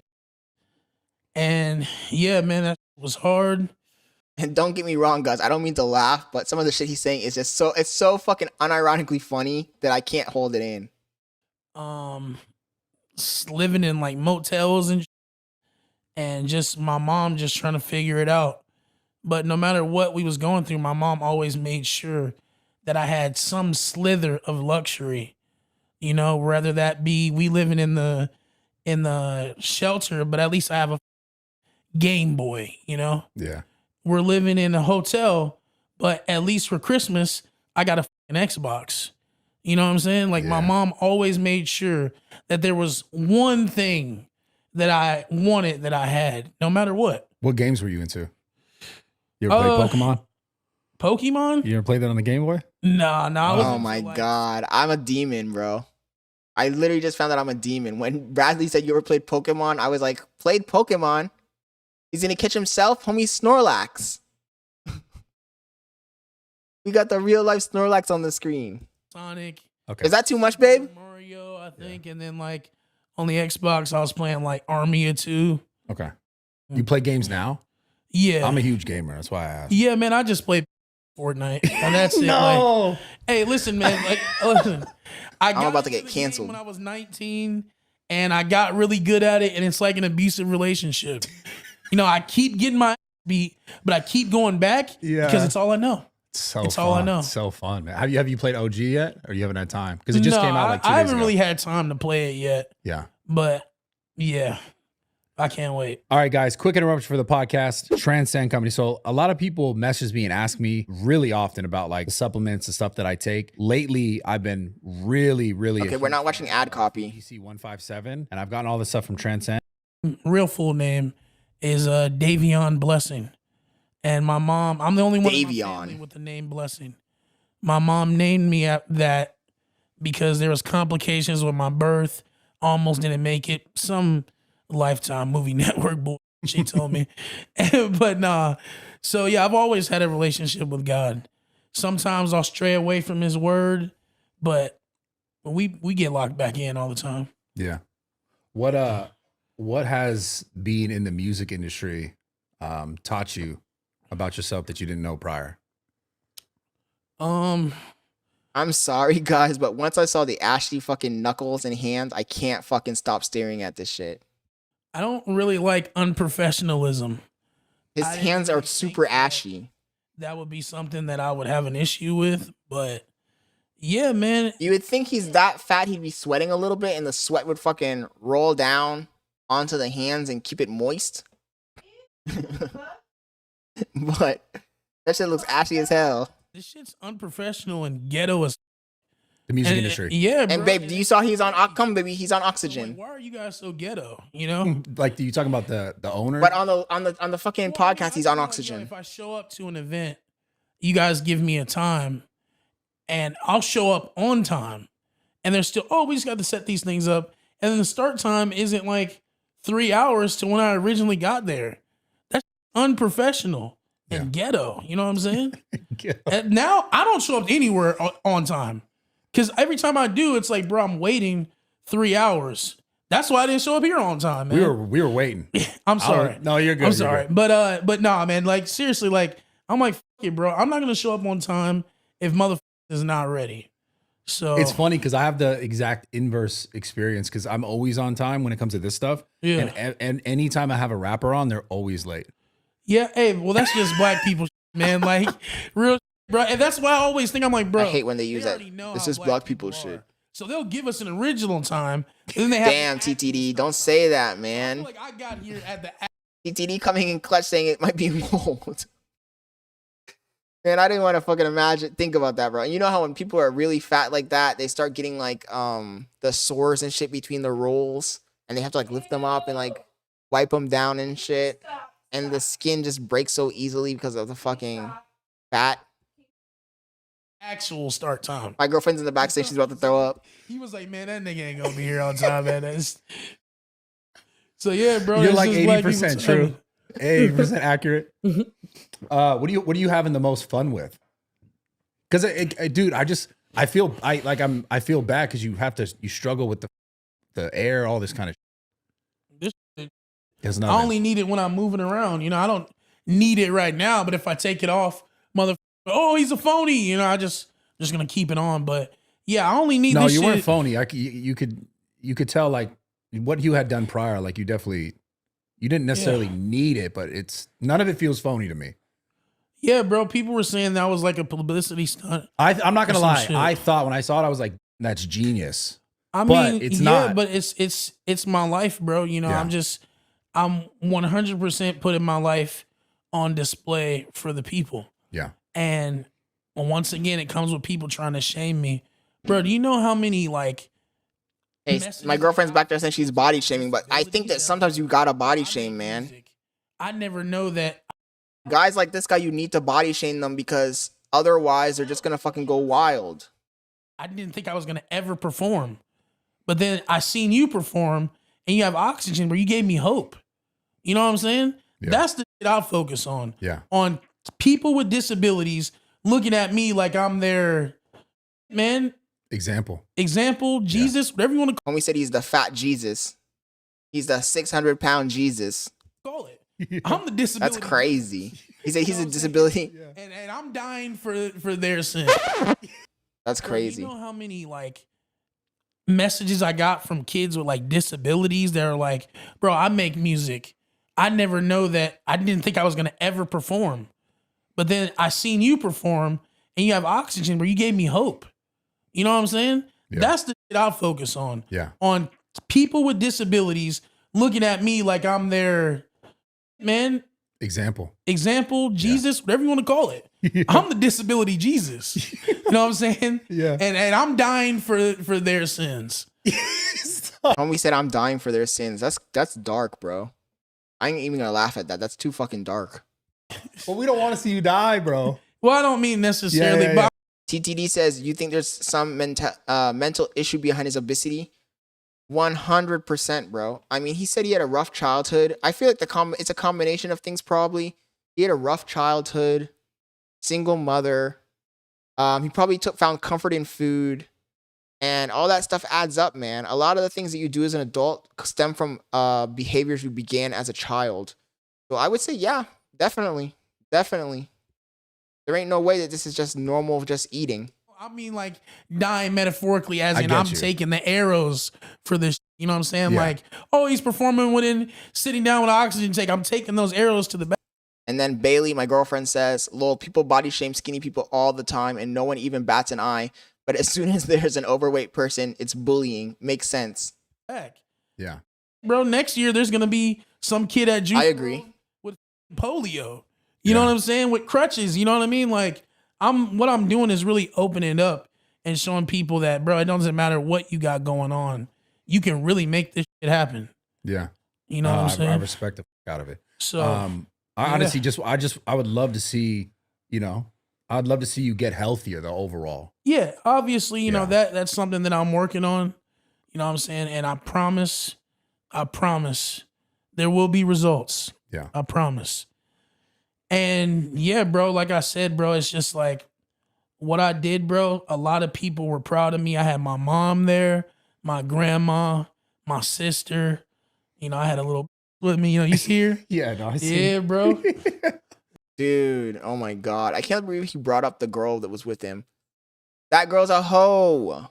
There ain't no fucking reality, no fucking universe in the multiverse where she is fucking the fucking olive to his Popeye. There is just no fucking way. That shit's there. She's there fucking sucking the bacon grease for the clout. Yeah. Melissa, right? You said what? And I saw a video today on YouTube Shorts where apparently she fucking said she ain't even about that life. In fact, babe, send me that fucking video so I can pull it up really quick.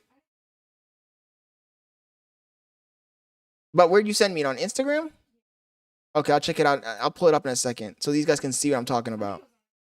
Melissa? Isabel. Yeah. So I have a question. Who in the industry has shown you the most love? Because obviously we talked about the Snoop Dogg thing. Little bit of industry. shade. Who Yeah. in the industry has shown me the most love? I'm always curious, like who was like a person that you're like almost surprised that they hit you up or they reached out and were like, yo, keep it up, whatever, something like simple. I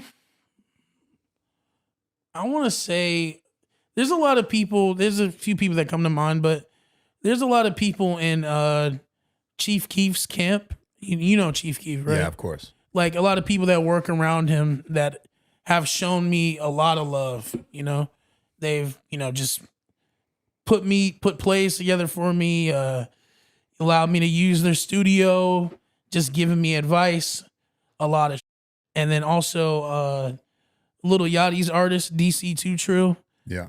He's shown me a lot of love and given me a lot of game and just, Yeah, Yachty, I don't know DC well, but Yachty, every time I've interacted with him, he's always just been like a really, really good dude. Yeah. Yachty's cool, but I've spent more time. Check this out.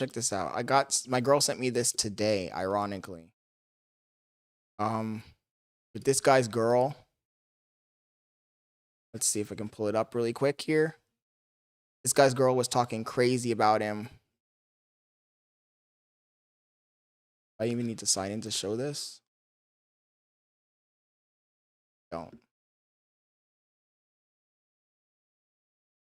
Check this out.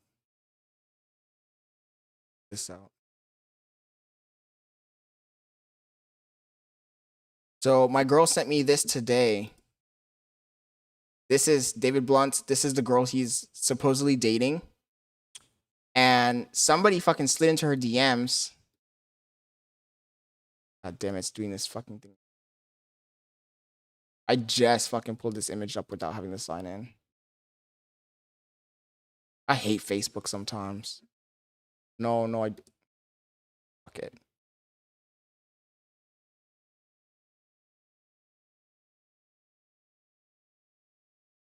That ain't good.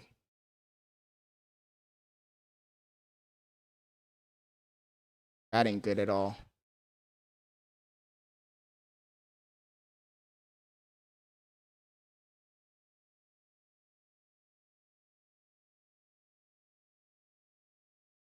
See if I can pull it up while you guys are watching. Yeah, DC. Yeah. Where do you get inspiration for your songs? My life. I mean, if you listen to my songs, you Yeah. hear the crazy shit. I get inspiration from anything. I'll probably make a song when I leave here, about meeting Bradley Martin. You know what I'm saying? Like, I just... Honestly, half of his songs are just talking. So... It's not like a lot of fucking crazy complex lyrics, So you'll hear an album, you're like, ooh, he's messing with this girl. I wonder how it's gonna go. Then you hear the next song, it's a little bit rocky. And then you hear the next song, it's like, she did him wrong.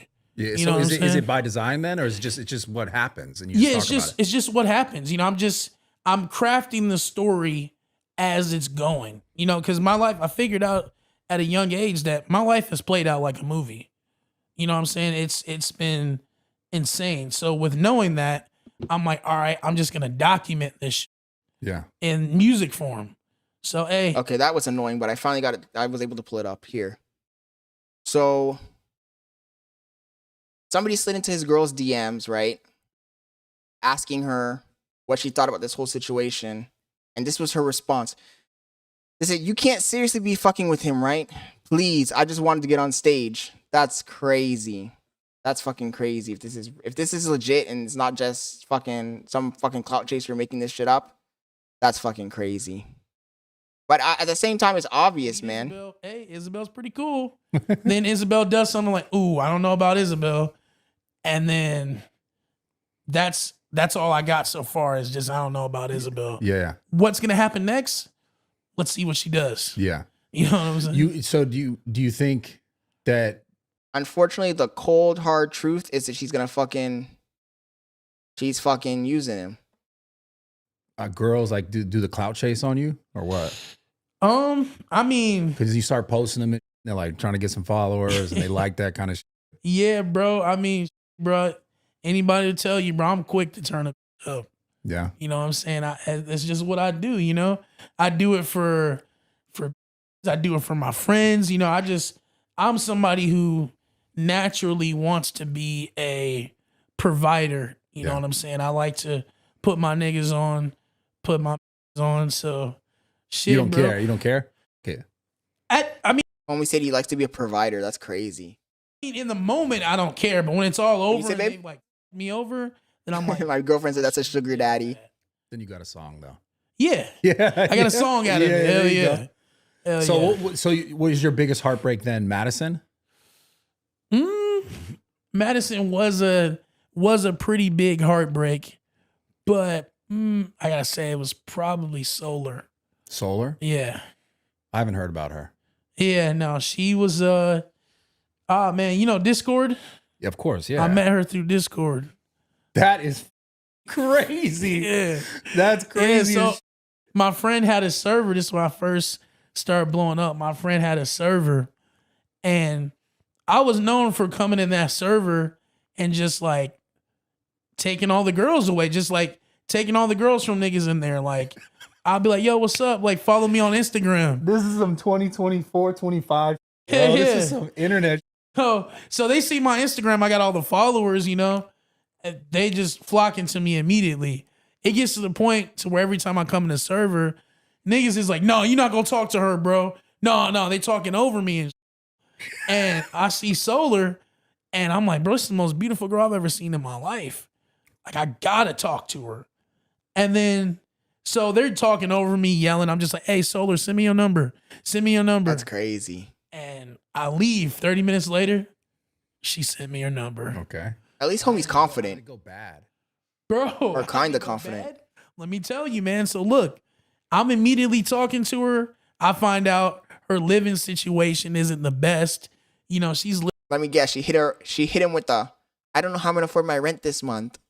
living in with her roommates, but her roommates had her living in the living room, but she wanted her own space. So she moved to a closet, bro. A closet. Like, she's living in the closet on some The Boy Under the Stairs, Harry Potter type. Yeah. Homie said she was on some Harry Potter type shit. You know what I'm saying? And so, like, me, I'm just like, bro, like, let me save you. Like, Oh my god. Homie said, let me save let me you. fly you out to Captain Save a Ho. LA. Come live with me. You know what I'm saying? Let me fly you out to LA. It's crazy. You don't have to worry about anything. I'll pay for anything, everything. I'll take care of you. Homie said he'll pay for everything. Captain Save a Ho. Shit, man. So he's morbidly obese and he's Captain Save a Ho. That ain't good. And she's on some where, no, like, I'm going to come out there, but I want to be able to have, like, my own money type. Yeah. And I'm like, all right, but I keep pressing that issue. And then, you know, she's just not telling me the same. Then she ghosts Yep, me. save them hoes from the streets. Like, oh, well, Not this that worked. one. You know what I'm saying? I tried. TTD's like, Just keep going on with life. Then one day, randomly out of nowhere, she calls me and she's crying. And this was like literally after I told my friends, because I'm sending her money, bro. Like, oh my god. Homie just said he was sending her money.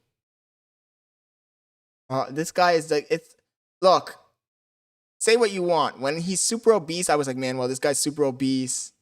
That's fucking bad. The health, yada, yada, yada. But now he's going to the fucking simp territory too. I can't abide a fucking simp. Damn.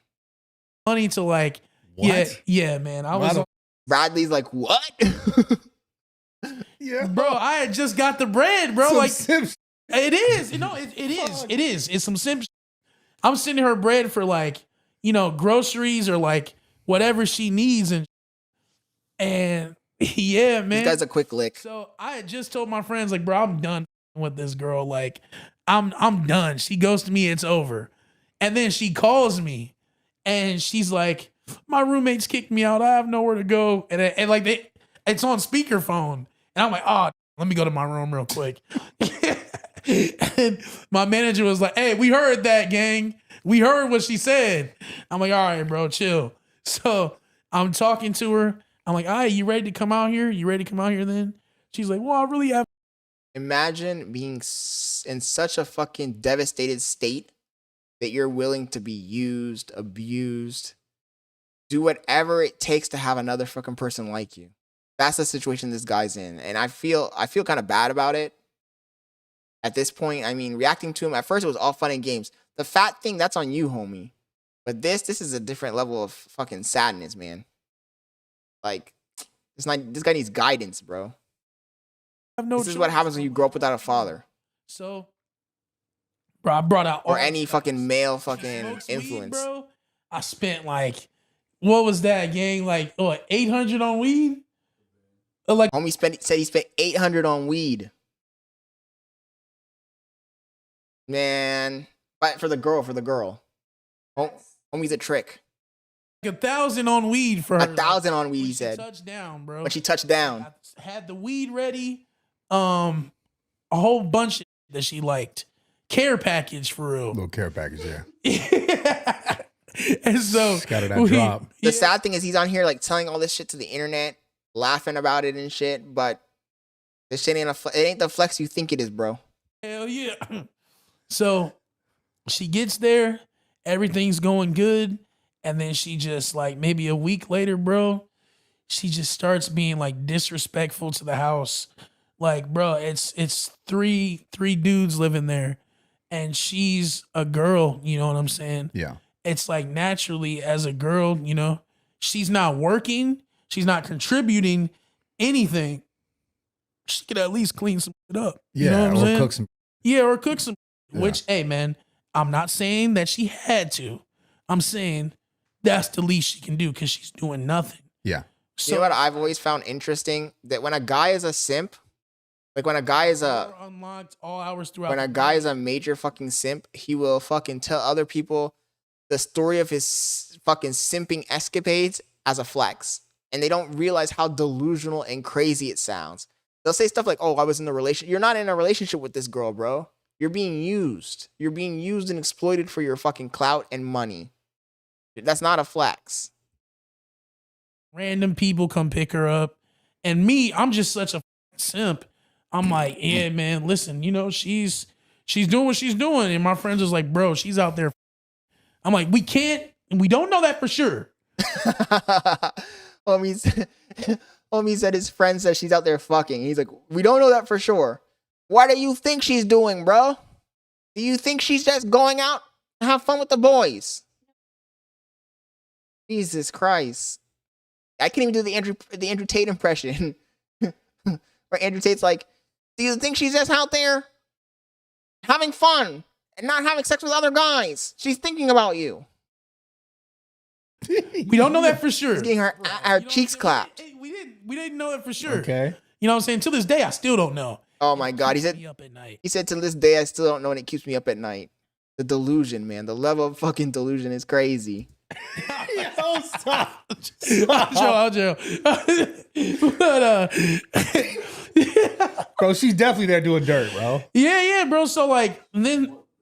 The problem is when you're this fat and you have nothing, you know, he can't be depressed. Homie cannot be depressed.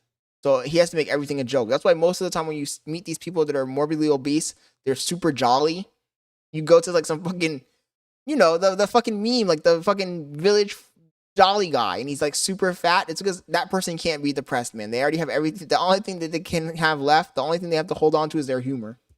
Like I finally grow some balls, right? Grow a pair of testicles. There you go. And I'm like, bro, like you know how I feel about you. Like, bro, I'm spending money on her. Whenever she's hungry, I'm throwing her my phone. Unlocked here. Order whatever you want. I don't even care what the price is. Just get it. Yeah. Taking her to nice ass restaurants in LA. You know, this is a girl from Kansas, bro. She don't even know what a nice restaurant look like. Nigga, I could take her to Bossa Nova. She'll think that shit's a you know what I'm saying? For bro, real, I though. love Bossa Nova. Yeah, but I get you. Like that's like a nice restaurant, but it's not 5-star. Don't tell me homie's shitting all over Bossa Nova. I get you. But if you bring a bitch from the hood to Bossa Nova, right? Hey man, she might think you're Jordan like, Belfort wow, or something. What's going on? Yeah, exactly. I get you. My manager gave me that idea. Yeah, no, that's a great place. Yeah. So Jerry Diaz, no, I discovered something. The outfit is his merch apparently. So I'm assuming he has multiple tracksuits. I was asking this I was asking the same thing in the beginning of the video, but he mentioned it. He said that that's his merch. Yeah, comedy. Real. So I'm just like, yo, like, what do we got going on here, bro? Like, her name was Solar. I would take a day out of the Solar Sunday. I have a song named that, right? But that was actual real shit. Like, we do whatever she wants that day.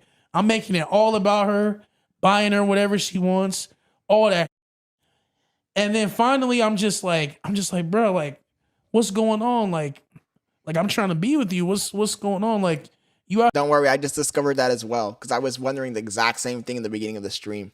here playing games, and she's just like, well, I just want to be friends. And I'm like, hey, that's cool with me. You are my Damn, she hit him with the I just want to be friends. I just want to be friends, but I want you to pay for everything I want. Pay for my food, fly me out. Crazy, man. The level of fucking entitlement and delusion some of these chicks have is crazy. Especially when they see a guy like this, a guy with no recourse, a guy who has probably no other fucking girls that are interested in him at all. Like, other than other fucking gold diggers. So she's gonna fucking step all over this guy. friend. At the end of the day, she was my friend. And she wasn't your friend, dude. I like her. That's delusion speaking. She was his friend. She wasn't his guys in the chat. Put an L in the chat if she was not his friend. W in the chat if she was. This bitch wasn't his friend. Homie's getting got and he's still in denial. I'm helping her because she's a friend that needs help. But I do like them. You know what I'm saying? Yeah. So I tell her, I'm like, okay, like we can be friends. I'm cool with that.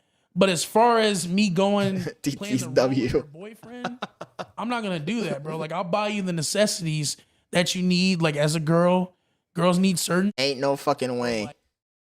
Homie needs. He said he grew some balls. He didn't grow balls because do you buy fucking stuff for your friends? I ain't ever buying jack shit for any of my fucking friends. I ain't feeding my friends. I ain't flying my friends out. Get the fuck out of here. Like, you know, food and, you know, a place to stay. I'm willing to help you with that. But the extra, mind you, alcohol, mind you, weed. This girl's an alcoholic, bro. She would walk to the liquor store every day and get a fifth, bro. Every day. And who? That's because she was probably depressed. Me. Yeah. You know what I mean? She was fucking depressed because she probably didn't want to be around you, but she wanted the fucking benefit of being around you. The other thing is, and unfortunately, this fucking image just showed up in my fucking head. Man, I'm on some demon time tonight. But I just imagined Jabba the Hutt with Princess Leia on the fucking little chain and shit. Oh my goodness.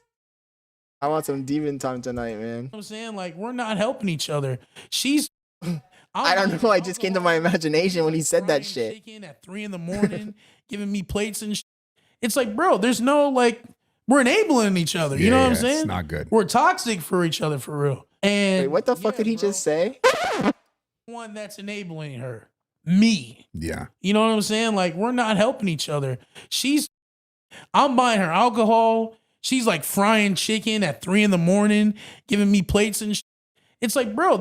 Oh, I heard something else. I heard crying about chicken at 3 a.m. I was like, what the fuck? There's no, like, we're enabling each other. You know what I'm saying? It's not good. We're toxic for each other, for real. And yeah, bro, we would have these arguments. Like, I'll be like, come on, you on that, bro? You're not even really trying to be with me. She's like, no, I am. I'm just trying to take it slow. Like, oh my God, she hit him with that. I want to take it slow. Get money for exactly. Like. Keep me in the simp spell. Yeah. And then, you know, one day I'm in the hospital. This is how the simp spell got broken. My manager is out of town, right? And he's like, hey, gang, if she really cares about you, she'll stop everything she's doing to come see you in the hospital. And I'm like, all right, sounds good. So then I'm in the hospital. I got my companion, my best friend, Jesse Jones, with me. And she had stayed out all night previously. So I'm like needing to go to the hospital bad, but I'm waiting on her because she doesn't have a key.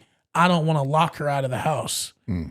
Lock who out of the house? His friend Jesse Jones or the other girl? So I'm like, we'll just leave the back door unlocked.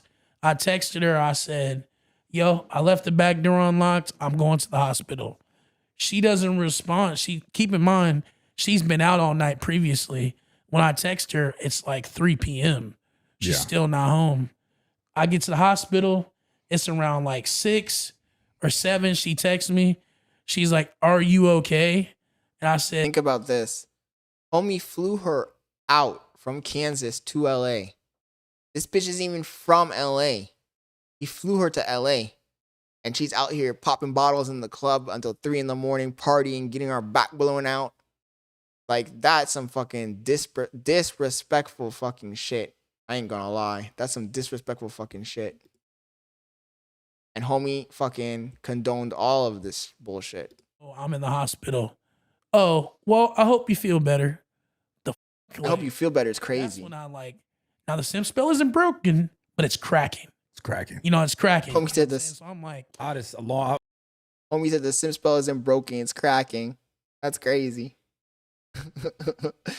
A long time before that, I'd have kicked her out. Yeah. A long hey time. man, But I respect it. I should have, but I didn't want to just kick somebody out to the road, bro. You know, I'm not an asshole. You know what I'm saying? She's telling me she has nowhere to go. Yeah. So then after that, I just start having an argument with her through text. Like, bro, you don't give a fuck about me. You doing this, this, and that. She'd do this thing where she'd leave my door unlocked and like wide open and like on some back door shit for real. That's not good. So yeah, bro, I'm just like, you don't really care about me. And then I'm like, this is a conversation that we need to have in person. So the next morning she comes to the hospital and we have a conversation. She's like being irate, crying, screaming because I'm calling her out on all that she's doing. Yeah. And she's, you know, classic manipulator. They're going to try to gaslight, overreact, you know, get up, start throwing, you know what I'm saying? Yeah, And crocodile tears. Exactly, Yeah. exactly. So I'm just like, bro, like, finally she calms down and it plays out like a movie, bro. I grab her hand and I'm like, Solar, like, you're looking at a nigga who will do anything for you, who cares about you, who really just wants to take care of you. Enough of the games, bro. Do you really want to be with me or no? And she says no. And I'm like, okay. But honestly, I'm going to be 100 with him. He should have asked that question from the very beginning, exactly with that same fucking frame, exact same way. And he would have got that answer months earlier, and he would have avoided all of this fucking hurt and using and the pain. But this is the kind of guy who's also afraid to like be upfront and direct. You can tell. All right. If that's the case, you know what I'm saying? I wipe my tears. And then oh my God, he had tears. Like, all right, bro. And then like you got to get a job. Like I'm still gonna help you with anything you need, but you need to contribute to the household. You know what I'm saying? I'm not gonna play the role of your boyfriend if I'm not your boyfriend. You know what I'm saying? And you know, everything she like blew before she left, right? She blew up a rubber glove and she was like, you know, if you ever need to remember me by, keep this rubber glove. I'm like, what? Wait, what the f does that mean? Hey, I don't know. I don't know this. I'm just telling you what she did. What the f? She blew I don't up get rubber it. glove and was like, yo, if you need to remember me while you're in here, you know, just just hold the rubber glove. And I'm like, all right. You know what I'm saying? What's that? Does anybody know what does anybody know what she meant by that? And hey man, it got me through it. It got me through it. And then, Oh, these are giving crumbs. yeah, That's crazy. yeah, that was literally nothing that she gave. Yeah, it was actually somebody else's. It was the hospital's glove. Yeah. You know what I'm saying? So She's gave like, what me can I do? Here's a glove. Yeah. This bitch was doing improv. But yeah, man. So the next morning, I call my grandma. My grandma has extreme discernment from the Lord. She always tells me messages. Homie said she has the extreme discernment from the Lord. That what the God fuck wants me to hear through her.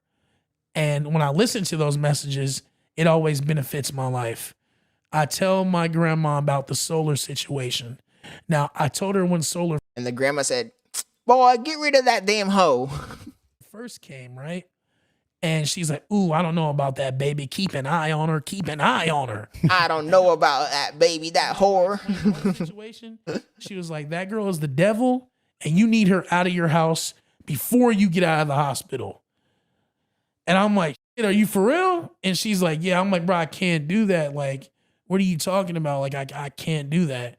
And she was like, what you need to do is you need to call that girl and see where she's at.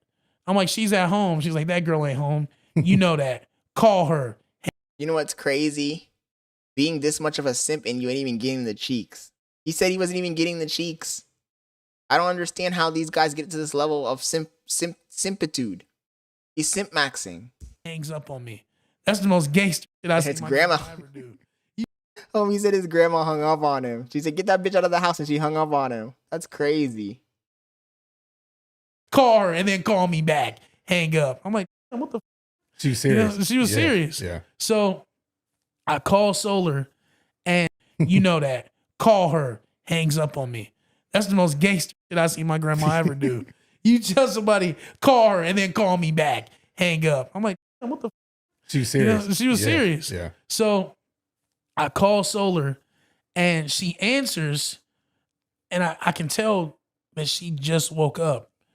And she's like, hello. And that's Cab. He called her, and he heard in the background. And I'm like, yo, what's up? You at home?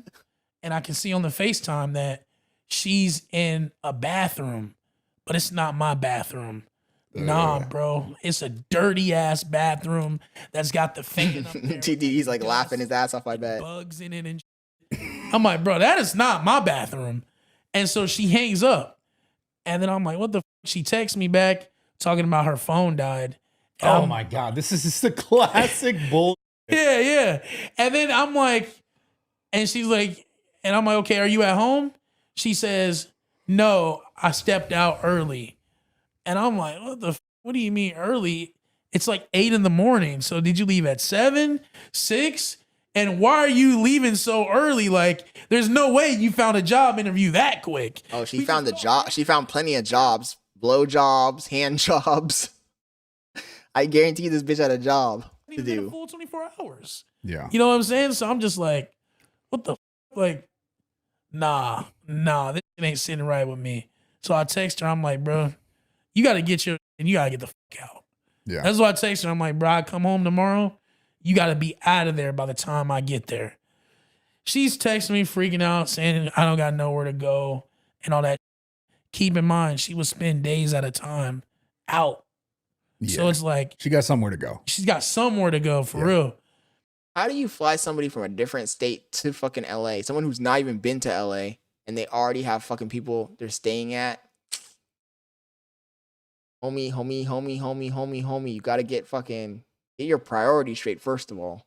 And so I tell my man, it's getting late, guys. I'm staying on for 10 more minutes. I'm ending the stream at 9 on the dot. But he's going to be in town. This shit's been interesting though. And I'm like, hey man, she's got to go before I get there. And he's like, hey, do I have your permission to remove her by the house by any means necessary? I said, hey man, yes. So He's a demon, bro. Yeah, literally, the devil. So then my manager, he's happy as hell because he never liked it. He's like waiting to get there. So I wasn't there, but my manager and my friend Jesse was there. Jesse was sitting on the couch. My manager storms into the apartment. He's like, hey, you ready? Let's go. He goes into the room, turns the light on. He's like, hey, Solar, you got to get the fuck on up out of here. And she's like, where am I supposed to go? He's like, I don't know, but you got to get the fuck out. She starts freaking out, screaming, crying, calling me. Where am I supposed to go, Dave? What the fuck? Like, you want me to be like one of those motherfuckers in a tent that's outside your apartment? Come on, like, where am I supposed to go? And I'm like, they should have picked her up and dropped her off in Figueroa Street. All right, bro, you got till 2 p.m. tomorrow. Oh, you're way too nice. That hoe belongs. You're way too nice. I am, but I learned a lot from this situation. Yeah. So I'm like, you got till 2 p.m. tomorrow. And she's like, I just hang up. And then I tell my manager, I'm like, hey, bro, she got till 2 p.m. He's like, come on, gang. Like, I done told Jesse, like, he's just mad because he wanted it to be some SEAL Team 6. Like, he got too into character. So damn, this is fucking good, man. But so she comes. Where are we at? I call her in the 47. morning. I'm like, hey, we gotta have a Damn, conversation. this shit's so good. Person. She's like, I don't want to. I'm like, hey, come to the hospital, bro. None of that bull. She comes to the hospital. I'm like telling her more of like all the she's not doing. And this time she's very irate, bro. She's screaming. She's entitled. She's throwing. The nurses are coming there. Everything good? I'm like, hey, go back to saving lives before yours needs to get saved. Like, bro, this is a black girl, bro. She's very irate. You know what I'm saying? She was a black girl? You can't come on, dude. It's a wrap. It's a wrap. During that black girl rage. You don't want to get caught in that. You know what I'm saying? That's crazy. Freaking out. Homie flew out a hood rat. And I'm just like, bro, like, I'm about to get canceled, man. babe. Escalate the situation. I'm like, hey, just I called her a hood rat. She's like, no, I don't want to hug you. You're evil. He said that she was a hood rat, a little hoodlum. You're evil. I don't know who's in your head, who's telling you things about me. Well, I saw you in a different bathroom. Like, what the? Exactly. And then I'm just like, okay, this is manipulation. I'm seeing it. But the simp spell is cracking. It's almost cracked fully. But homie said the simp spell is cracking. Well, homie, when the fuck is it gonna? What the fuck? What does she have to do to make this fucking shit dissipate? It's not yet. To break down that fucking spell. Then I'm like, she calms down, and I'm like, you can stay. You can. Oh my god, bro. I'm like, you can stay. Like, you can stay. If you're telling me you have nowhere to go, you can stay. She's like, I have nowhere to go. That's her fucking problem, my homie. I can't believe you've given this much slack. Yeah, bro. It's because I really come from the bottom of the trenches, bro. And I really just made it here. TTD says, oh no. Back in the trenches. So I don't want anybody to have to go through the shit that I was just going through, you know? Yeah. I don't want to throw somebody out on the street, bro. Like, that will hurt me. Like, if someone's... That shit was cap, man. She was just using you, bro. Fuck. That happened to her, you know what I'm saying? That would, like, fuck with me. So I'm trying not to get to that point. So I tell her she can stay. And then I'm like, bruh, you can stay. Like, everybody's telling me that you're using me. Everybody's telling me that you need to go, but I'm going to let you stay. Let me turn this light off really quick. We got 4 more minutes. Anybody could ever say in that moment. Oh, I want to see what's she going to say. Well, I feel like you should stand on your decisions. Like, you don't stick up for me. You let people walk all over you. And I just think you should stand on your decisions. Why would she say that? There, the simp spell broke. It shattered.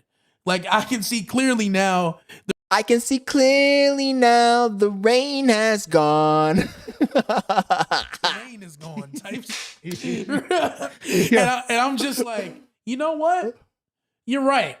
I refuse to live in a crib with somebody who views me as a nigga, especially somebody who I do everything for. So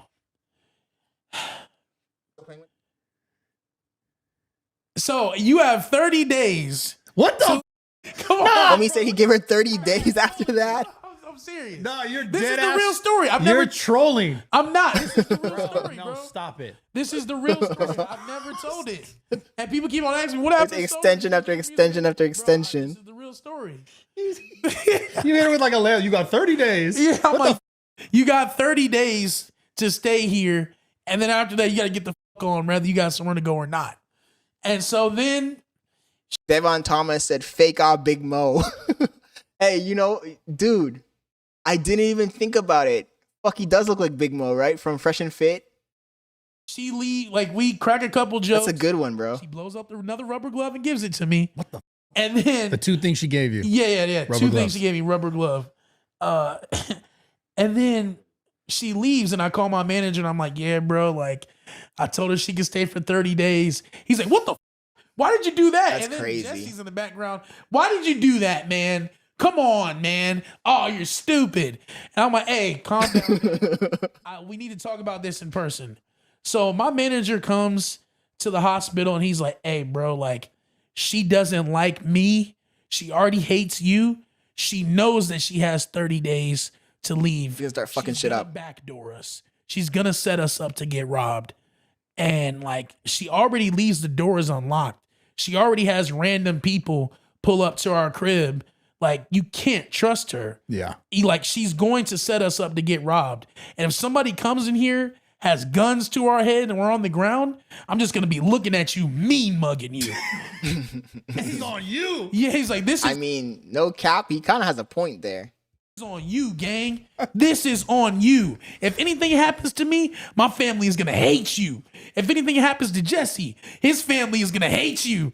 And then Jesse's like, I don't really think my family will hate you. I think they'll understand. So, low key, this guy's pretty funny, man. By the way, if you guys are joining the stream, I see I have 8, 9 people on fucking YouTube. Hit that like button. Let's get this stream pumping, man. The algorithm loves when you guys are fucking watching and engaging. So if you are watching there, go ahead and hit that like button. If you're not subscribed, hit the subscribe button. I stream every single day. Usually during the day from 11 to 3 p.m. and then from 5 to 8. Tonight we're staying on a little bit later because I started this video and it's really interesting. So I'm like, all right, man. She's got to go. But how do we do it?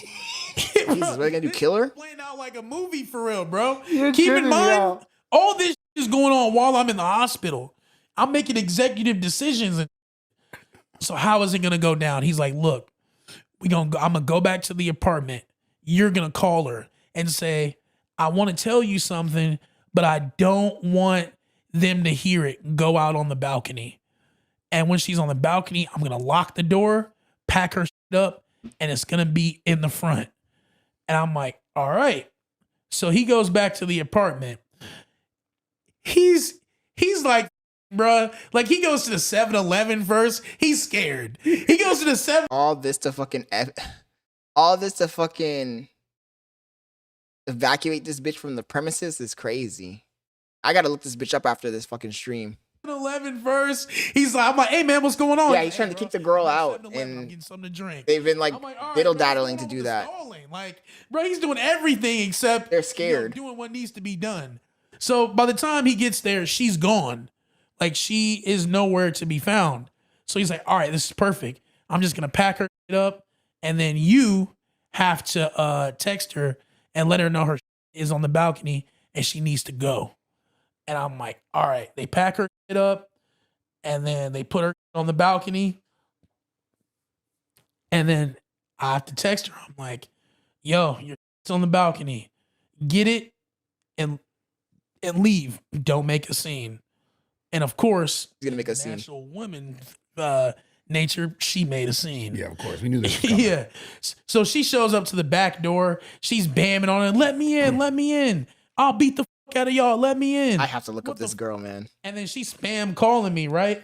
And then like, I'm not answering. And then I see an homie said he was in the hospital making the fucking plays like a fucking prison boss. They were like calling him, hey, what do we do? Where do we go? Yeah, go the fucking meet Steve here on the corner, line up the guys and execute.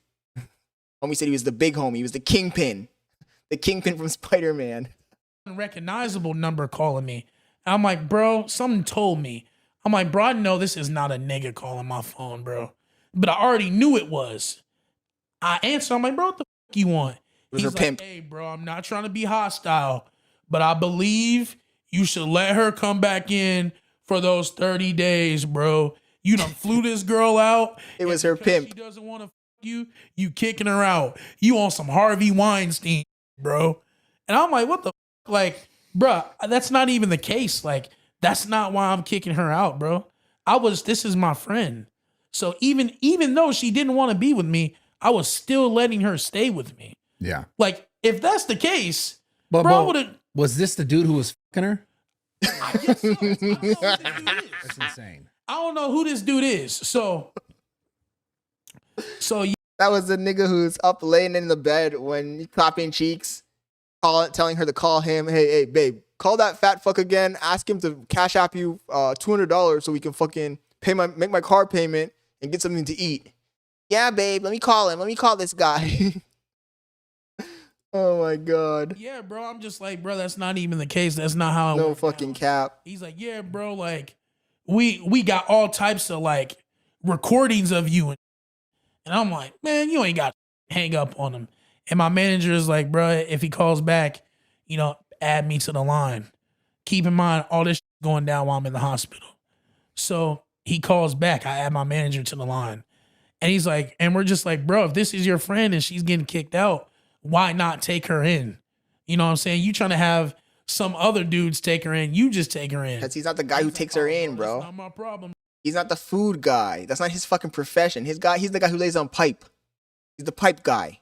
Bro, I was trying to make sure my friend has somewhere to stay. Know your role, homie. He's arguing, calling him all types of niggas.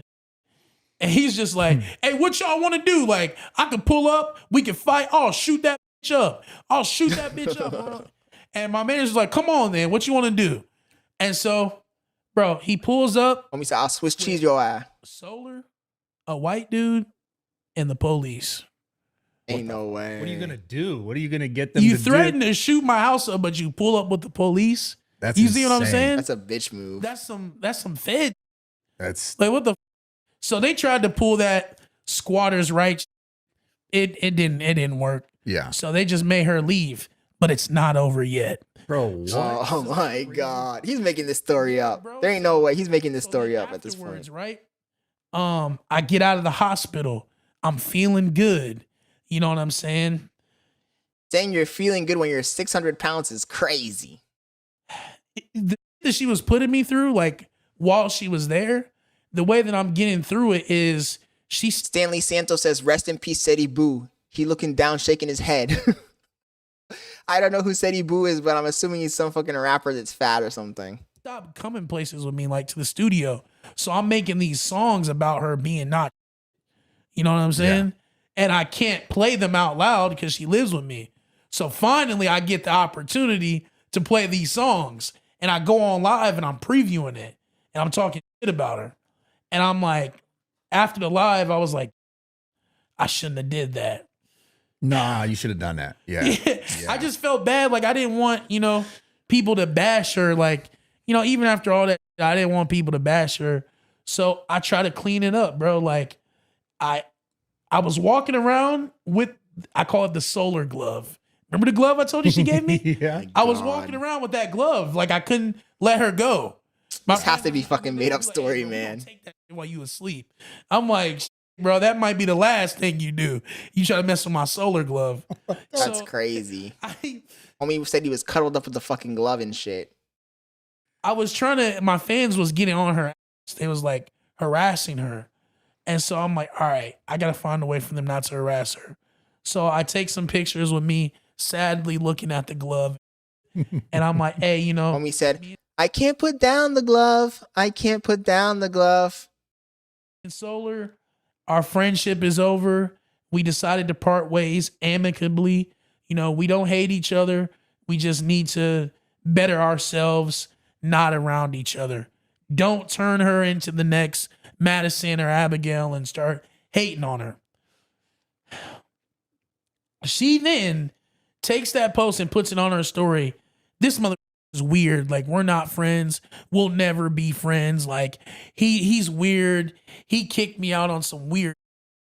And I'm like, what? Why did you do that? Like, I was trying to. She wasn't your friend, homie. She never was your fucking friend. This is like, he's deep into simp territory. Save you from the online scrutiny. Now, trying to save a hoe. Fans are going to get on your. There's nothing I can do. She then goes on Instagram Live and starts talking shit about me. Talking about the reason why I kicked her out is because she liked, like I liked her, but she didn't like me back. So that's why I kicked her out. Which, based off the story I told you, do you think that's true? Well, no. Yes, actually. Partially. Exactly. Period. Like, I was even willing to let her stay after she says she don't want to be with me, bro. That's shocked, a cope, though. I can't believe you went that far. It's insane to me. Really? So, and then when she's painting this narrative, and it's annoying as to me. I think both things can be true. It's probably it's probably somewhere in between. So, I go to the studio, make this fire song. I post a snippet of it, and I'm talking shit about her. And I'm like, okay, bro, you want to talk about me? Like, this is what I'm going to do. You know what I'm saying? And then everybody's liking the song. It's getting hella, you know, engagement.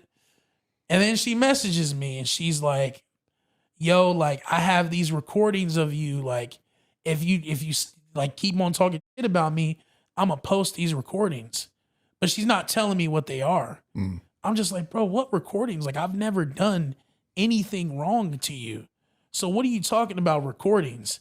And then I'm like, all right, you got me. Like, I got spooked. So I When said he got spooked is crazy. And like, I deleted the post, and then I tell my man. He probably was on some weird shit. I don't want to hate on him. I mean, the guy seems funny, but why would you get spooked? If you know you didn't do anything wrong, there's no reason for you to get spooked. He's like, man, you can't let that blackmail you. Like, what the gang? Like, did you do anything to her? I'm like, nah, swear to God, I did nothing to her. And he's like, all right, then post that shit and tell that let the games begin. So that's what I did. The Hunger Games, if you get my drift. And then she's like, you still doing it? I'm like, bro, you don't got nothing. I didn't do nothing to you. And she's like, I have recordings of, I forgot to tell you this, but like when she went back to the crib from the hospital the second time, I told her, I'm like, yo, can you clean the house up? Like, I'll pay you to do it. And she's just like, yeah, okay. So she didn't go to the house and clean it up. She went to the house and was recording it being all fucked up. Bro, we're 3 dudes. You know what I'm saying? Well, I don't even understand who cares? Exactly. But in her mind, this is like blackmail. Because the house is dirty? Yeah. What the exactly. She's like, this is dumb as hell. Embarrassing. Like, you like your house is all fucked up. And I'm just like, yeah, no, I'll post that shit myself. You've got nothing. And then she's like, oh, and I have a recording of you at the hospital. And I'm like, all right, well, go ahead and post that. It's going to do nothing but show you screaming, yelling, being very irate. This is not good for you. And she's like, no, all I have on the recording is the real reason why you're kicking me out. Now, I also forgot to tell you at the end of me telling her. Hey, Jesse Galantis, thank you for joining the chat. Jesse Galantis says, I can't put down the cup. I can't put down the cup. Sipping on promethazine. I think I fell in love. I can't put down the cup. I can't put down the cup. Like, if you guys aren't subscribed, hit that subscribe button. I was just like, yo, like, on top of all those reasons, I stream every day, I guys. just need some time to get over you, bro. Like, you know, I like you. You don't like me. That's cool. But like, I just need time to get over that fact. Like, I need space. She's trying to use that as Homie said, I need space. Oh my God. I'm being a hater. I gotta stop. Reason to fit her narrative of me kicking her out because I like her and she doesn't like me back. So she has that on recording and says, like, I'm going to post all this. It's going to be embarrassing. Then when I figure out that that's all she's got, I'm like, yeah, you're retarded. I'm going to drop this music. How long ago was this? Bruh, like maybe a month or 2 ago. Damn. This was recent. What the man? It sounds insane. Like, I honestly, I don't understand how you let it go so far. Like, why you really... Bradley. I mean, but you can understand. Look at Bradley and look at this guy. You can kind of understand why he says he doesn't understand them, because Bradley's probably never been in a situation like this. I've never been in. The only time I've had a situation even similar close to this was when I was a fucking like 17-year-old, 18-year-old. Like, if you're a fucking guy who's about it, you really quickly find out what the fucking gender roles are. I'm not letting no fucking girl jump all over me like that. But this guy, he's 600 pounds. Like, he's desperate. So he's not going to fight back, man. I'm sure your boy said the same shit to you. Nah. He loves that girl. That's crazy. Like, nobody, she could do no wrong in my eyes. It sounded like you love the idea of who she wasn't, though. I love that girl, bro. Nah. You love it. Man, homie said he loves that girl. That's crazy. That's true. No, you're right about that. You're right about that. Yeah. Because that's nuts, dude. That's like classic, like narcissistic Stockholm syndrome. Using behavior. That's insane. Yeah, bro. She was on some other. I've met guys like this, though. Guys like this, they'll fucking settle. Like, yeah. Because of the things that she did, like, I'm now like. The first girl that gives this guy genuine attention, he will settle for her. He'll cave so super duper fast. Bro, the dangerous world out there, boys. I'm talking to, I'm just so like, not going for It's none an of evil world we live in. You know what I'm saying? So that's what you learned. Yeah, bro, to not go for none of that simp. You know, I was under a simp spell, bro, and it got broken, and then like Under a simp I spell. can see clearly now the rain Was that gone. the first time that you had ever kind of been like used to that degree, or like allowed yourself to be taken advantage of to that degree? Well, there was a time at summer camp. Bradley, like, is this the first? Well, there's this one other time. Jesus Christ. A good storyteller. It makes sense. He is a good storyteller. Yeah, hell yeah. But yeah, I've never been used like that before. Yeah. I can't believe she had another dude hit you up to be like, that's the weirdest part of it all. Pimp. That was crazy. Some random dude. I don't even know. Probably the dude, the house that she was at that morning. Like, it's probably that guy she's been with, which is also weird. It's like, how are you good on that the whole situation is just strange, man. Super strange. It is. But like I said, bro, I use that situation to, I learned from it. Yeah. She taught me a lot with her being here, because she would always Damn, he has the oxygen on. Fuck. not let people walk all over me. And she was right about that. Nowadays, like, I'm really demanding my respect. Yeah. So, yeah. And then just her actions taught me a lot of like with Isabel, the girl at the It's just giving the whale vibes. I don't know if you guys ever watched that movie by what's the name of that studio, baby, that makes the movies? A24 Films. They have a movie called The Whale. This shit's giving me that fucking vibe right now with the oxygen and everything. the show. Yeah. Like, bro. Great movie, by the way. Great fucking movie. I'm really hard on her, bro. Yeah. You know what I'm saying? Like, I'm not going for none of this. I'm like, hey, listen. I'm performing at Chicago. My girlfriend's in the chat like, hey, don't be saying it's not The Whale. And you stay in Michigan. If you want to come up to the show, that's cool. But I'm not making any accommodations. I'm not booking any flights. None of that. You know what I'm saying? I'm glad you learned. She's got to prove that she's really with me for real. Yeah. How do you? She says she is, but How do you then determine? I guess not in the sense of with females, but with guys. Like how, like not in the sense of like dating, but like how do you determine people who are fake or just trying to like jump on the bandwagon? well, the thing is with dudes, they're horrible at it. You can clearly tell when a nigga's trying to get an opportunity or somebody is trying to use you. Well, yeah, because you don't have that veil. You don't have that like, oh, she's hot or she's this. Yeah. You don't have the simp. Yeah, no, hell no. Because like you said in one of those lyrics, I can't repeat it, but it's pretty funny. What lyric? MF Frosty says, how do you even get to that size?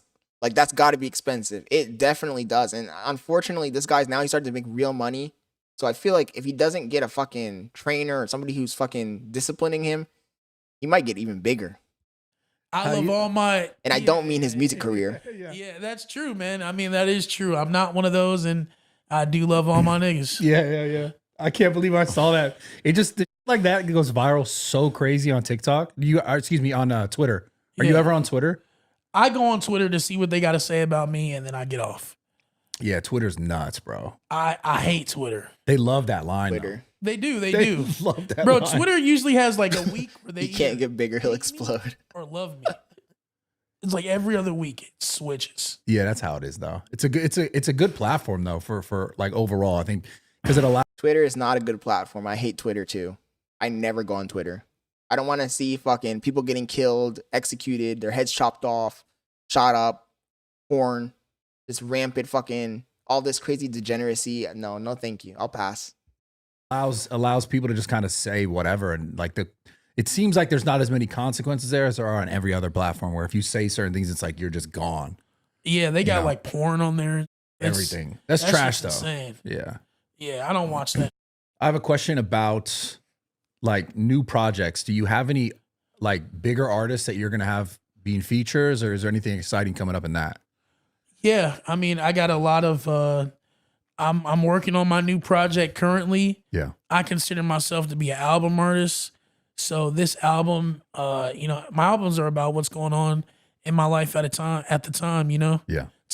Do you guys think that this guy's gonna stick around and actually become a actual mainstream artist, or do you think this is just a gimmick and this is his 15 minutes of fame, and in a month or two we're not gonna remember who this guy even fucking was? He reached his peak where the normies like me see him on their feed, and we laugh a little bit about it, and then he just falls off, and we never hear from him again. It's like a diary. What do you guys think? You know? You listen to my album, you're reading my diary. Yeah. You know, what's going on, you know, people scrutinize me in the media, finding out if Isabella's going to be the new Solar. You know what I'm saying? Like, this that you're going to hear on the album. I hope not. Yeah. She seems genuine. You know, she seems genuine. That's not my, but that's my, if you get what I'm saying. Yeah. I get you. Yeah. I told her, she asked me what if I bring her up what I was going to say, and I said that. She's like, okay, I'm cool with that. So I'm like, all right, hey, yeah. That's not my, but that's my, if you get what I'm saying. Are there any like big collabs that you want on an album, or I guess rephrase the question: are there any artists that you'd love to work with? And Frosty says he's definitely a gimmick artist, but who knows? So just anybody. You know, my dream collab would be to make a song with Justin Bieber. Yeah. You know what I'm saying? That'd be nuts. It's the voice of an angel. You know what I'm saying? So that would be fire. But as far as like other collabs, I got some shit in the works. I don't really want to speak on it in case it doesn't happen. And then like, oh, he's a fat liar. You know, he's a fat liar. When you're fat and you do, they always add fat. Yeah, they in do. front of you. So yeah. I mean, he's right about that. What about? By the way, to all you guys in the stream, I ain't capping, man. You guys might be thinking I'm capping, but you guys see what that is? I ain't capping. So if you guys want to get the knowledge on how to grow as a person, how to reach those 6 figures, the illustrious 6 figures, how to make that money, get the supercars, the fucking girl, grow as a person, go ahead and hit that subscribe button so you don't fucking miss out, because every day I stream during the day and I drop a lot of knowledge. It's useful for you guys. My girlfriend's in the chat saying, don't sell me no damn course. So go ahead and hit that subscribe button so you guys don't miss out on the knowledge, because that's what really matters. The knowledge, making that bread and growing. Has there been anyone, did anyone reach out that you've been like, that's cool? Bradley Martin. Oh man. Yeah. I appreciate that. Yeah, bro. Yeah, man, there's been a bunch of people that reached out. As far as like, you know, that coming into fruition. Link to the course in the bio. You know, the music. I'm joking. There ain't no course you know, hey, yet. Man, let's do this. But then, you know, the Yeah. follow up never really happens. So. Yeah, I mean, that's like the content space in general. Yeah. So, yeah, man, I'm just hoping that the follow up happens. So. Yeah. Do you plan to make any other types of content? Do you like try to use socials more, or is it just strictly music stuff that you focus on? Well, I like I said, my favorite part of all this is the interviews, you know? Yeah. It gives me a chance to talk, show my personality, and, you know, explain the lyrics that sound crazy, but, you know, it's real life. So, yeah. So, I mean, you know, there might be an opportunity that you'll see a Dave Blunt show. Yeah, honestly, that'd be fucking entertaining. Yeah. I think you're entertaining for sure. Even just outside of the music. Like, I think you're just entertaining. Yeah. I think it's why a lot of people are drawn to you. Because Low key, I'm going to say he is it's entertaining. the oddity, and that, you know, obviously being overweight and like dealing with the stuff that you're dealing with is kind of like, what's going to happen? Hell yeah. But I really do hope that you get your health in check and that you don't. I will, man. You know, I will for sure. I honestly thought that Bradley Martin would go deeper into the fucking health aspect of it. But he really didn't, to be honest. This guy needs to get interviewed by Greg Doucette. That's what I want to see. Let's get this guy on Greg Doucette. Sure, bro. But it's like I said, bro, like those Coach Greg. Year max, bro. Nobody knows when my day is gonna come. Yeah. You know what I'm saying? I'm not gonna sit there and let anybody tell me how long I have to live. Yeah. You know what I'm saying? So yeah, bro. I just, the name of my next album that's gonna be out is gonna be called Exactly, So Shut Up. You know what I'm saying? Yeah. It's like, bro, all my albums that I've dropped this year, they go into each other within the title. The first one was You're Not That Special. The second one is I Can Do What You Can Do. The third one was, Well, Dude, Here's My Thing. The fourth one, I Would Like to See You Try. And then, man, the next one is going to be Exactly, So Shut Up. Yeah. You know what I'm saying? It's going to be me shutting up all the haters, bro. Yeah. So do you really drink lean really often? Like actually? Do I drink lean often? Hey man, you see the cup? It's styrofoam. There's 2 of them. It says purple stuff. I sip that purple stuff, man. You're gonna bring some because I was actually joking with the Oh my god, he didn't bring no goddamn lean. This nigga don't be drinking no fucking lean. boys that I would try some. I've never The tried gimmick. Yeah, man. And I'm not gateway. You know, I'm not gonna give you lean or anything like that. Yeah. That's too expensive. Just Nigga, you ain't the gateway because you blocking the fucking door. I gotta stop. You know what I'm saying? respect that. I respect it. You know what I'm saying? So yeah, bro. When we said I ain't the gateway. No, I'm not giving it away. No. Wait, but what happened? You giving to the girl and you was giving it away all the weed. Man, I didn't even give that lean. That's fair. That's fair. That's fair. But yeah, man, no. I'd say I got a hold on it, but who knows? Like every drug addict can say, I'll stop whatever I want to. Yeah. You know, not that I'm a drug addict, but who really knows when they're a drug addict, you know? Yeah, it's real. So, yeah, bro. Well, it was a pleasure to talk to you, man. And I really appreciate your time and thank you for coming out for real. No problem, man. Is there anything else you want to say? You want to tell the cough fans? syrup and Sprite. Your fans? My fans, anyone? Yeah, this new album, Exactly, So Shut Up, is coming soon. I'm cooking it up. And hey, hopefully Isabel isn't the new Solar. No, yeah, that would be terrible, dude. Yeah. You can't have two of those in a row. You have she'll be good. I hope. She'll be all right. We'll hope it ages well. Hell yeah. And then one more thing as far as the training. When do you start, or have you already started consistently with your trainer? I have not started. I just already asked this in the last like 30 seconds of the interview. I still gotta get cleared from my doctor on what, you know, my limitations are. Yeah. So have you ever thought about taking Ozempic? I don't know. Maybe. Yeah. You know about it. He's in the very end of the fucking interviews and ask him the fucking hard hitting questions. We'll see. Yeah. Well, if you ever need help, I'm more than happy to help. Hell yeah. Like whatever, off camera. I really mean that. If I could help you, I Jay, appreciate I will that, help man. you. I appreciate that. You can just text me and I'll help you. Yeah, Bradley Martin. Yeah. Yeah. I appreciate you coming, man, for real. No problem. Banger fucking podcast by Bradley Martin, as always. That's why I follow this guy, man, because this guy has fucking great advice. Overall, a good person. And like I said, whenever something crazy is happening on the internet, you can count on Bradley Martin being there. Somehow he fucking interjects himself into every fucking scenario that's happening on the internet. With that being said, guys, go ahead. If you're new to the channel, check out my channel. I do a lot of car content, vlogging, driving around with my buddies. That's what my main shtick is. And I've been live streaming for probably about 3-4 weeks so far. I'm enjoying it. This is one of my biggest live streams, to be honest. I saw a lot of people in here today. I really do appreciate it, man. It makes me want to continue. So thank you guys for joining the stream. Hit that subscribe button. I'm trying to get to fucking 10,000, man. I've been doing this for 3 years and I'm still below fucking 5,000. So let's get this channel up to 10,000.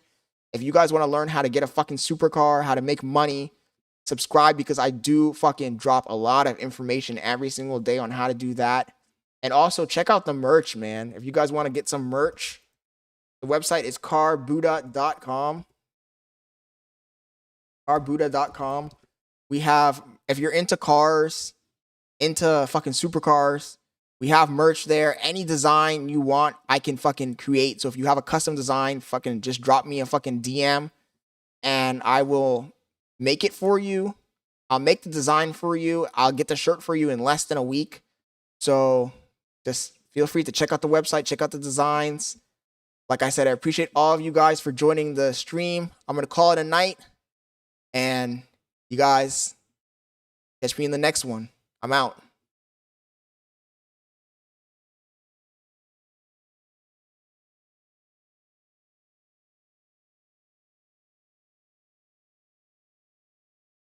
But by the way, Crimson, thank you for the subscription, man. I appreciate it. Thank you, man. Thank you guys all for all the love. Thank you guys.